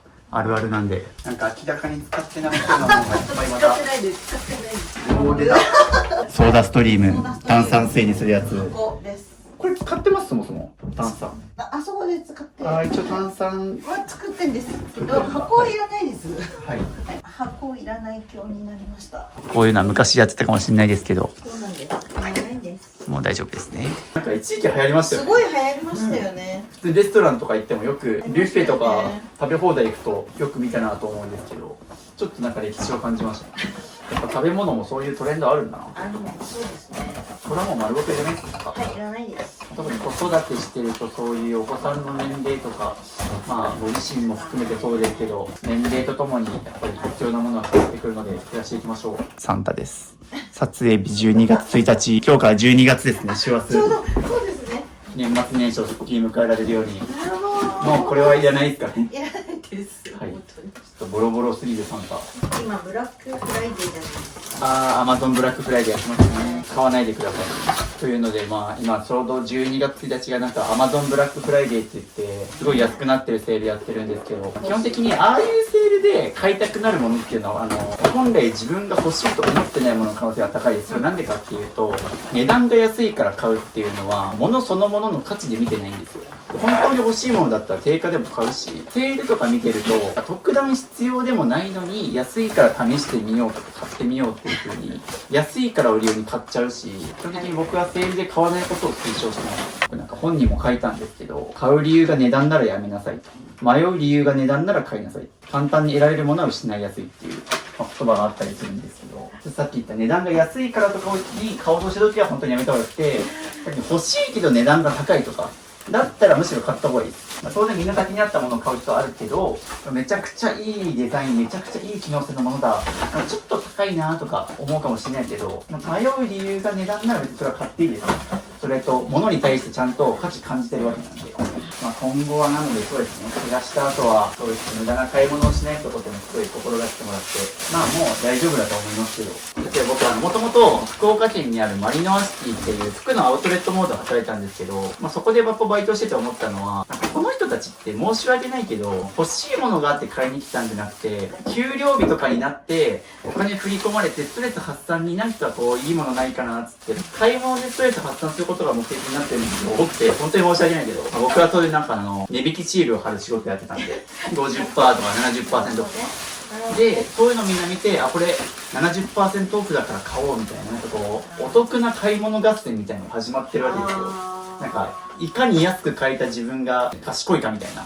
安く買えた自分が賢いみたいな、になっちゃって、これってあんま本質的ではないと、一番いいのは、何々のブランドのこのシャツが欲しいんだとか、具体的な商品が思いついた上で買いに行くっていうのが、本来の正しい買い物じゃないですか。みんなとりあえず買い物に行って何か欲しいものを見つけるみたいなっていうのは、たまたま運命の出会い的なものもあるかもしれないけど、少なからずあまり物を無駄に持ちたくないと思ってるのであれば、そういうのやれた方がいいですね。エアコンついたんですか？逆に冷房ね。はいはい、冷房つけましょう。はい。12月1日に冷房をつけるっていう。この部屋あったかいんかな？はい、ということで、上がですね、両方とも空になりました。ここは使わないようにしましょうか、極力。はいはい、で、あんだけ減らして必要だったらもうこれだけということで、はい、これだけあれば問題ないです。問題ないです。という感じで、はい、またどんどん、ここが、もう見慣れた工程ですけど、ここはどんどん物置部屋になっちゃってますね。僕の目標は、ここ2つの段に収めたいっていうのはちょっとあります。頑張って。感じです。もう一回見直したいな。多分ね、この奥とかあんまり見れてないと思うんですよ。はい、はい、そうですね。はい、という感じで、ここもまたちょっと一旦、もう少しブラッシュアップ出していきます。はい、そこを見直してもらって、僕はもう一回ここを整理収納。はい、すみません。自称整理収納アドバイザー1級なんですよ。座学はやってないけど、いっぱい実践してきてるんで。こんなにいるっていう風に思ったら、いらないと思いますよ。何か違和感あるんで、多分使ってないものとかあるはずです。これだけになりました。おお、だいぶ減りましたね。いらなくないこの入れ物、やっぱ半分でよかった。はい、っていう感じで、あれは丸ごと入れなくて、これ1個ですよね。じゃあこれは戻します。はい、すみません、ありがとうございます。あと、あれですね、ちょっとあれを取り出してもらいたいんですが、これ何ですか？これはテーブルの下の収納棚なんですけど、要は、物が乗っちゃうんで、そうそう、これナイスだなと思ったのが、これですね。はい、テーブルのところに多分本来あったと思うんですけど、ね、ここ多分いろいろ物固めちゃうから、そうなんです。もう自分で外して多いじゃないですか。そうそうそう。やっぱね、この上ない方が下すっきりするし、物溜め込んじゃうんで、じゃあもうこれも手放しましょう。今日も着実に減ってます。防災の情報とかは、本読むのもいいんですけど、結構今それこそもうみんなが見てる YouTube 動画とかにも結構専門家の方が今、そうですよね。僕も結構防災学ぶときはYouTube の動画見なさったりしたんで、だからなんか無理に本にこだわらなくてもいいと思いますよ。YouTube の方が情報も新しいし、ね。僕だったらなんですけど、キッチンテーブルの上は何も置かない状態作りたいですね。で、置くとしても、もうこういうのになんか、もうちょっと減らしてまとめちゃうとか、なんかテーブルの上、物が多い人あるある、半分埋まって食べるときだけ隅っこに寄せるみたいな風になっちゃってるんで、ここにあるもの一旦全部そっちに置いちゃって大丈夫です。どうですかこの状態見て。でもこれにしたいんです。なんでやっぱこの状態が一番美しいと思うのであれば、こうなるように他のやつを減らしていって、辻褄を合わせていきましょう。もう逆算で、ここにあるものをどんどん減らしていく。この状態が一番綺麗。いろいろ見たいものあるんですけど、まず収納類ですかね。これれいります？いらないです。で、これ多分あれですよね。僕への間に減らしてくれてますよね。はい、っていうの減らしで、ここの中身も結構減らしてくれて、ないです。全部空ですね。はい、空にしました。ここ何があってました？お弁当箱、はい。あと布巾、はい食器。食器とか。で、減らしてくれてて、はい。さっきなんか文房具まとめた時に小さい収納欲しいって言ってたと思うんですけど、はいまあ、多分これとか使ってもうなんか言ってたんですよ。これ使うとか、そうですよね。すごっ。なんだかんだ多分減らしてるとまだまだ収納出てくるんで。はいで、まあこういうのを大きい収納と入れ替えて小さくするっていうのもありだと思うし。はい、わかはい。りました。なので一旦これは減らします。はい。なので、ここがなくなっただけでだいぶ広くなりましたよ。一旦ちょっと全部開けましょうか。これ何が入ってるのか知りたいです。というので、まあ、ストックと、向こう1個だけから、はい。そのままこっちも見ようかな。こっちも全部開けてほしいです。ちょっと一旦全体量を僕も把握しないと何をどう減らすかちょっとイメージが湧かないんで。びっくりしないでくださはい。い。なんか用途そんないるかなみたいな。結構まあ料理好きなんでしょうけど、圧力鍋みたいなものとかがいっぱい上に詰まってて、という感じで、まあ割と詰まってますね。本当にこれ頑張ってここまでにしたんですけど、まだ多いと思います。まあ特に上から気になったね。はい。今からこのキッチンたちを片付けていくんですけど、まあ、テーブルもどかしましょうか。広い。広いですね。じゃあちょっと上から順々に見ていって、まずここはもう本当に全部使ってます。季節で使うものがありますね。でもこの辺は使ってないです。っていう感じで1個なんか今怪しいものがあったと思うんでちょっと出しましょうか。これ。はい。じゃあこれは大丈夫ですよね。ってだけでもだいぶ開きますよね。あそこ。もうこれの繰り返しです。そうすると右のやつそっち入りますよね。はい。っていう風にすると多分右は違う収納に使えるんですよここ。はい。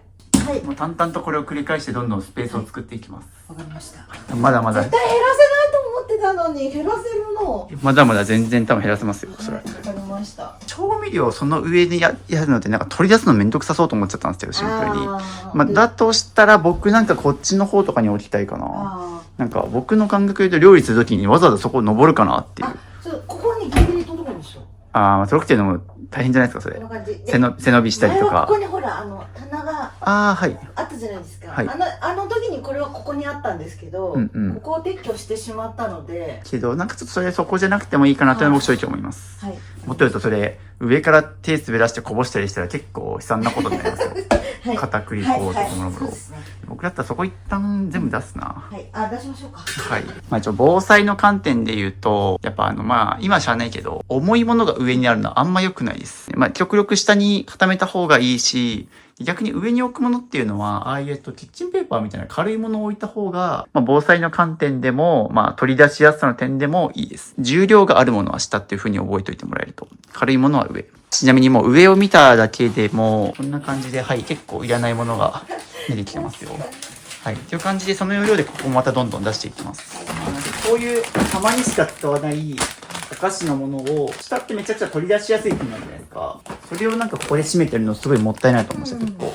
で、これは使うにしてもここじゃなくていいと思います。なるほど。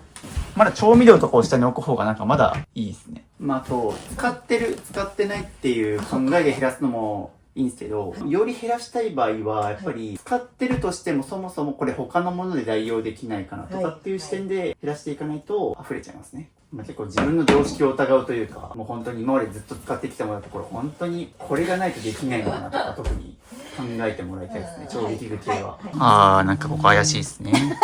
しかもここめっちゃいいスペースなんですよ。だって、上にだってコンロが入れちゃって、ここで料理するわけじゃないですか。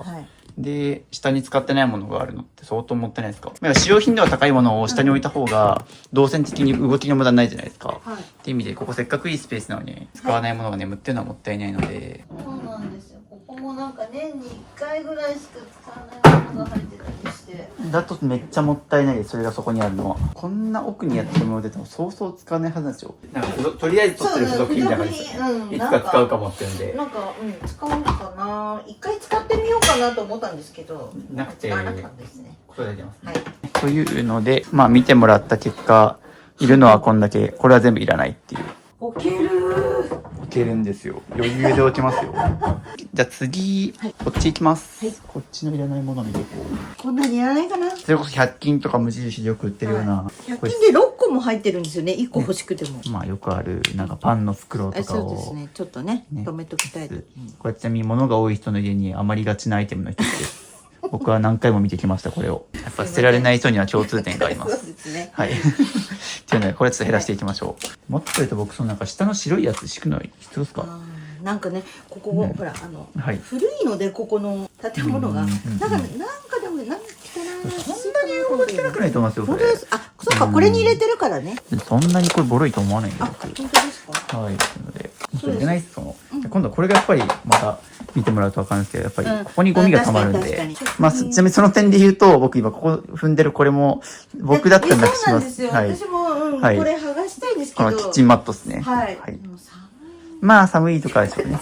まあ要はなんで僕キッチンマットこれなくした方がいいって言ったかっていうと、まあ結局みんなこの油が飛び散るのがね、汚いからとか言って、これ被せたりする人多いんですよ。まあこれトイレマットと一緒で、結局尿漏れとかを防ぐために布を被せたりとか、油汚れがっていうので、これみんな置くんですけど、結局これが汚れるわけなので、これが不潔なままここに残り続けるわけだし、これを掃除するんだったらもうそのまま直で汚れた床をクイックリバイパーナルで拭いた方が早いよねっていう僕考えなんですよね。そうですね。そもそもこれがいらないしっていうふうに。これとかも明らかに過剰なんですよ。このフラク通りごと。これとかだって別に1本あれば、そもそもそんな使い切れないですよ、すぐ。渋さん、これだって3本セットではい。売ってるから。そう、3本セットで買うからこうなるんですよね。そうです、そうです。もうやめます。やめます。うん1本ずつ買いますそう。です。で、まあ、ちょっと一応、強いて言うと、これはもう結構ほぼ中身ないんで、この2つでいいと思います。で、まあ今後はもっと言うともう1本がなくなる直前に買うとか、てかもうそもそも賞味期限めっちゃ切れてますからね、これ。本当ですか。はい、あと、今12月1日なんで10ヶ月切れてますね。すいません。ちなみに、賞味期限あともう3日で切れますけど、焼肉、未使用の焼肉のタレとか。今日野菜炒めで使います。捨てましょう。うん、そうなんですよ。行きましょう。はあ、理想です。こんな感じと、下2段開きましたよね。下2段が開いてるんで。そうですよ。どうして2段も開くの。はい。まだまだ左もやっていくんで開くと思いますけど。で、減らしまくった結果、なんとこんだけいらないものが、この間捨てたんですよ、私。けどまだまだ捨てるものありましたね。はいまあ実際今ここ開いてますけど、ここも開いたし、絶対開かないと思ってた。まあここも半分ぐらい開いてたりするんで、まあそれをうまいこと詰め込めたらこれなくせると思いますね。なんか整理収納アドバイザー2級を頑張ったケースってやっぱりちょいちょいあって、こうシンデレラフィットでいろいろ収納アイテム使って埋めてきたからこそ、こんだけ収まっちゃってるんですよ。結局数減らさないとこうやってどんどんまた収納アイテムを増やして収めていくって方法だと永遠に片付かないんで。またピンクのゴミ袋がいっぱい。また再び。また再び僕がいない間もたくさん捨てたと思いますけど、今日もまだこんだけ捨てるものがまだまだ絞り取ります。ありがとうございます。90キロですよ。一人で。というのでまた僕がいない間にこんな感じで90キロ捨てて1780円。ちゃんとまた粗大ゴミ場に持ってってくれて頑張ってくれる。粗大ゴミだけで300だから燃えるゴミとか足したらもっと捨ててると思う。あ、そうですね。下手したら軽トラとか1トントラック分ぐらい捨てるこでもとになる。そうですよね。この間ね、車借りてくださったか。だからら多分本当1トン分ぐらい捨てることになると思いますよ。今日の分入れたら。なんかどなたかいませんでした。はい、僕YouTube に出てないけど、なんか有料でコーチングしてる人の家とかは1トン捨てた方がいますね。しかも僕家に1回も売ってないんですよ。オンラインだけで。まあなんかズームでの片付けもやってるんですけど最近。ズームでビデオカメラつないで、で僕がアドバイスするって形取ってるんですけど、それだけで1トン捨ててますよ、その方。なんで僕1トン捨てた方見てるんで、あ、それと同じぐらい捨ててるんだと思うと結構すごいです。だからそんだけ収納量があったんですよね、ここに。そうなんですよね。まああっちの部屋もそうですけど、ごちそうさまでした。はい。じゃあ再開しましょうか、また。はいという感じで、一旦減らすものは減らしきったんで、ちょっと空間の使い方を考えよう。まあ、あけみさんの中で一つ目標あるじゃないですか。これをなくしたいっていう。はい、はい。なくしたいです。はい。で、ここももう一回見直した上で減らして、このラック手放しましょう。そしたらだいぶ広くなる、この部屋。ちょっとこれも一旦全部出します。はい、っていう感じで、またここの全出しが終わって、まあ、ここ何があるかっていうと、お茶っ葉とか、飲み物のちょっとストック系とかがあるんですけど、決めた。でもそことそこに入れていかないといけないんですけど、飲み物はそっちにしましょうか。で、こういう、なんだろうな、麺とかお菓子みたいなものをこっちに入れていったら、ここに食材系が固まるみたいなイメージ。衝撃の12月1日賞味期限。今日賞味期限のものですけど、はい、今日パスタにしてじゃあそうですね。捨てます。はい。はい。じゃあこれを入れなくなりました。はい。じゃあこれバイバイ。バイバイですね。長年使ったものだと思いますが、だいぶキッチン広くなってきたよ、多分。ほら、ここも全部出します。あもう極力物置かない方が綺麗置きですよね。たくないですね。はい。すると、本来こんくらい綺麗になる場所なんですよ、ここって。これをキープしてもらいたいので、じゃあちょっとここ頑張って見直しつつ、下に入る分だけ厳選していく。ラスト。はい。キッチンラストスパートですね。軽いものは上ですね、そういう。紙コップとか紙皿とか。軽い手は上。っていうかこれいります？なくしたいですか？これをなくすには結構まあ、その代わり頑張ってもらわないといけないですけど、じゃあ、そうなんですよね。一旦取ってみましょうか、じゃあ。まあ、これ今外しますけど、結構難易度上がるんで頑張りましょ難易度でこのサイズから上げましょう。う。おー、すごい広っ。っていうか別の家になります。すごい。これはナイスアイディアでしたね。お、大丈夫ですか？物に殺されないようにしてくださいね。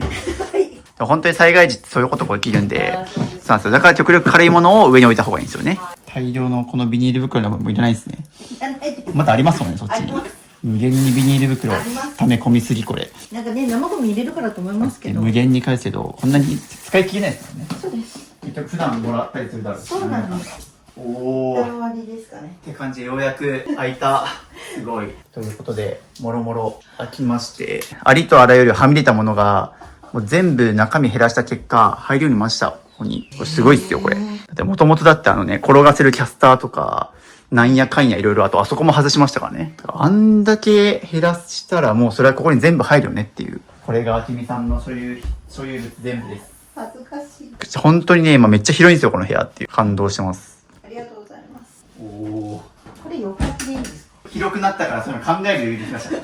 前はここしか置かないんですけど。まあでも極端な話別に確かに縦に置くとかいろいろ床が広がってるんで使い道は、はい、考えられると思いますが。なくなりましたね、本当に。はい、本当なくなった。我ながらびっくりしてます。クイックルワイパーを拭く余裕も出てきましたね。まあそんだけ今までクイックルワイパー拭くのもめんどくさいくらい物がごちゃごちゃ置いてあったんで、それはしたくなくなりますよね、掃除。今はもう掃除も簡単だと思います。はい。いきますもう。まあ、僕は基本的にキッチンマットを置かない派なんで、非推奨派なんで、まあ、一旦入りましょうか。まあ、寒いって話で言うともうスリッパ、本人がスリッパ履けばいいって話なんで、まあ、これがない方が掃除も楽ですし、衛生的。これが汚れてくるんでね、結局。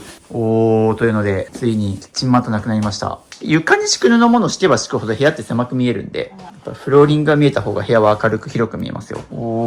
はい、やっぱまた広くなりましたね、やっぱ。よく見えますね。うん。シーコンがクイックルワイパーで簡単に拭き掃除で、これでもう終わるんで。これで。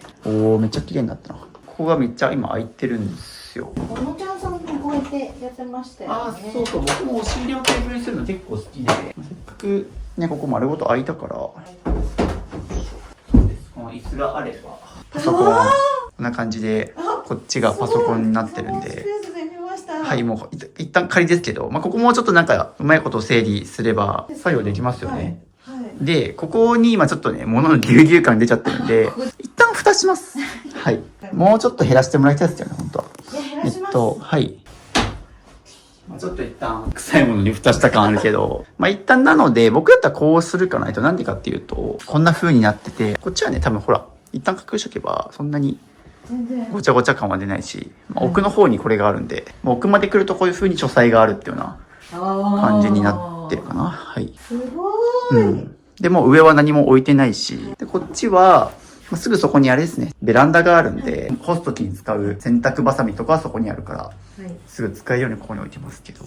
でまあ、ここ丸ごと開いたんで、一旦書斎にしてます。いいんじゃないですか。意外と高さが。そう、ちょうどいいんですよ。いいですね。はい。ここでそういう仕事とか何かやるのにもいいですし。で、あそこはその分空いたので、だいぶここが広くなりました。すごい広いです。めっちゃすごいな。もう声が、はい。ずっと響いてます。こうやって、のんびりもできるし、最近娘さんがこの部屋に来るようになったんですよ。嬉しい。はい、という感じで今日一日片付けて、またすごいことに。今日半日ですよね。そうです。今日ね、3時ぐらいから始めたんで、なんで4時間ぐらいか。意外とそんなやってないんですけど、たった4時間ぐらいでこんだけ減ってるんで、すごいです、これ。頑張って戦いがあります。でもこれもあれですよ、もともとこんな風にゴミ捨て場として使えるくらい部屋広くなかったんで。そうですよね。頑張ってます。はい、ということで、この部屋も片付きました。まあ、ここも最後、少し減らしてですね、すべての服がここに吊るしてあるっていう。で、ここもめちゃくちゃ減らしました。あとこことか娘さんが年末年始帰ってきたら見てもらうゾーンなんで、実はあきみさんの上はもうほとんど上に全部あるっていう状態で、まあもうちょっと減らせるとは思いますが、そもそももっとたくさんあったし、あっちこっちに散らばってるのが全部ここに集約されてるっていうので、まあ何がどこにあるか分かるようになりましたよね。素晴らしい。そしてこの部屋も空きましたからね、ここが。はい。ありがとうございます。ありがとうございます。そして玄関もこんな感じで綺麗になりまして、はい、特にカーテンもなくなり、ここにいろいろ吊るしてましたけど、それもなくなってまっさら。で、ここに大量に積んであったものもなくなって、もう娘さんとあきみさんの2人分の靴と日用品全部2人分入ってますと。はい。はい、ということで3日間にわたる物減らしコーチングお疲れ様でした。お疲れ様でした。本当にありがとうございました。一人じゃ無理です。おー、いやいや、まあ、あきみさんの頑張りもあったんで、まあ、2人二人三脚で頑張ったということで。ありがとうございます。特に減らしてみて今変化感じてることとかってありますか？慣れない。ちょっと。まずこの工程がね、そうそう何も置いてないっていうこの状態が。まだ見ても、あれみたいな。そっちもそうですね。そうそう。あれどこ行ったみたいな感じになってます。まあでもこれでね、年末年始ほんとすっきり迎えられると思うんで、よかったです。いや、本当に、しぶさんのおかげです。本当に。背中を押していただきつつ、切りつつ、本当にありがたかったです。特にここは頑張ったなみたいなとこあります？キッチン用品。そうですね、実はまあ僕がこれ、一番最初初日に来る前までも、さすがに多分2、3日じゃ終わらないから、キッチンだけは先にやっといてくれて頼んで、ラックの部分とか減らしてもらいましたけど、僕が来る前も今回減らしてたんで、結構だから今までの YouTube 動画は、結構僕がいる間だけみんな頑張ってるんですけど、今回結構あきみさんは僕が来る前とか帰った後とかかなり前後でもご自身で頑張れたからこそ、たった3日でここまで片付いたっていうのは本当ありますね。だから僕が来たのは3日なんですけど、多分あきみさん自身はもうちょっとプラス何日間頑張ってるわけなんで、本当にお疲れ様でした。いいえ、ありがとうございました。最後ちょっと視聴者さんの人に伝えたいこととかあるとかですか？はい。今日が一番若いので、一日も早く若いうちにお家の中すっきりとか片付けしたいとか、渋さんに相談しながら進めていただきたいと思います。もう私みたいになってしまいます。本当に今までそのね、整理のこと、収納のどこにしまおうかとかやってきたつもりなんですけど、今日渋さんとキッチン用品の置く場所がそこっていうところもあったんですけど、でも実際に動線考えたらそうかもな。その辺はちょっと頭がだいぶ硬くなってて、なんかこだわったりとかしてたんだなっていうのはよくわかりましたね。こういうのってもうね、何十年間それが当たり前と思って生活してきてるから自分で疑いづらいですよね。こういうのってやっぱ第三者の目線でいると、傍から見るとなんでこれここにあるみたいなのってやっぱあるんですよ。僕を呼ばなくても、例えば友達に聞くだけでもそういう風になんかちょっといろいろアドバイスもらえたりすると思うんですよ。そう。ゴミ捨てをかなりしたので、ゴミの捨て方が大変。そうですね。もうなんせ僕初めてわざわざ車2台で。そうですね。ありがとうございます。僕本当免許取ってよかったと思う一日でしたね。ありがとうございます。本当に。それはやっぱ買うときに、あと捨てることも考えて、缶詰とか缶とか買わないようにしようと。そうですね。よくスプレー缶の類とか、缶瓶系とかってそういうのめんどくさいんで、極力燃えるゴミとかに出せるようなもの買った方が、トマト缶じゃなくて、トマトパック買うんですね。そうですね。そういうもの選びもちょっと今後は工夫してもらえたらなと思います。本当にありがとうございます。いえいえ。渋さんのおかげでいや、僕もまさかここまで綺麗だと思ってなかったので、本当に感動してます。本当ですか？本当です。本当にありがとうございます。ということで、ぜひミニマリスト渋を家に呼んで片付けてほしいという方は、概要欄に行くから、YouTube 出演してくださる方、顔出ししてくれて、部屋を映させてくれる方は無料で行きますし、事情があって YouTube に出れないという方は、概要欄の LINE から、僕の有料のコーチングもやっておりますので、そちらだったらプライベートでやらせていただきますので、ぜひ概要欄チェックしてみてください。ということで、3日間お疲れ様でした。お疲れ様でした。最後ちょっとあきみさんからまた後日談の動画を送ってもらおうと思うので、また再生止めずに最後まで見てください。ということで、ありがとうございました。ありがとうございました。おいなさい。びっくりした。なんもない。なくなってる。めっちゃいいじゃん。そう、なんか、そこを渋さんがデスク、スペース作りましょうって言ってくれて、なので、ここでパソコン使えるようになったから、使ってください。ではでは、ありがとう。渋さんが帰ってから2週間ぐらい経つんですが、またゴミが出ています。部屋を見ていただきたいと思います。そうなんです。床を白く張り替えました。それとベッドの下の収納の表面も DIY で白くしました。押し入れの収納はあまり変わってないんですが、ちょっとだけゴミを出すことができました。そしてクローゼットですが、クローゼットの下をなくすようにしたらスッキリして、それと仕事着の引き出しがあったんですが、引き出しを出すたびにガタガタするので、枠を捨ててオープン収納にしました。本当に渋さんにはいっぱいいっぱい助けていただいて、憧れの渋さんの部屋には程遠いですが、白い部屋にすることができました。ではでは。お知らせです。ミニマリスト渋の LINE を追加するとなんと無料で YouTube 未公開の片付け動画やルームツアー動画5本、スマホのホーム画面が綺麗に片付くアプリアイコン画像150個と壁紙セット、物を手放すか迷った時の30の質問リスト、ミニマリスト渋と1対1でズームできる相談会、インテリアの参考になるミニマリスト部屋のリンク集など、他にも計10個の特典を無料プレゼントしています。配布は予告なく終了する可能性があるので受け取りをお早めに、概要欄のリンクか QR コードから登録お待ちしてます。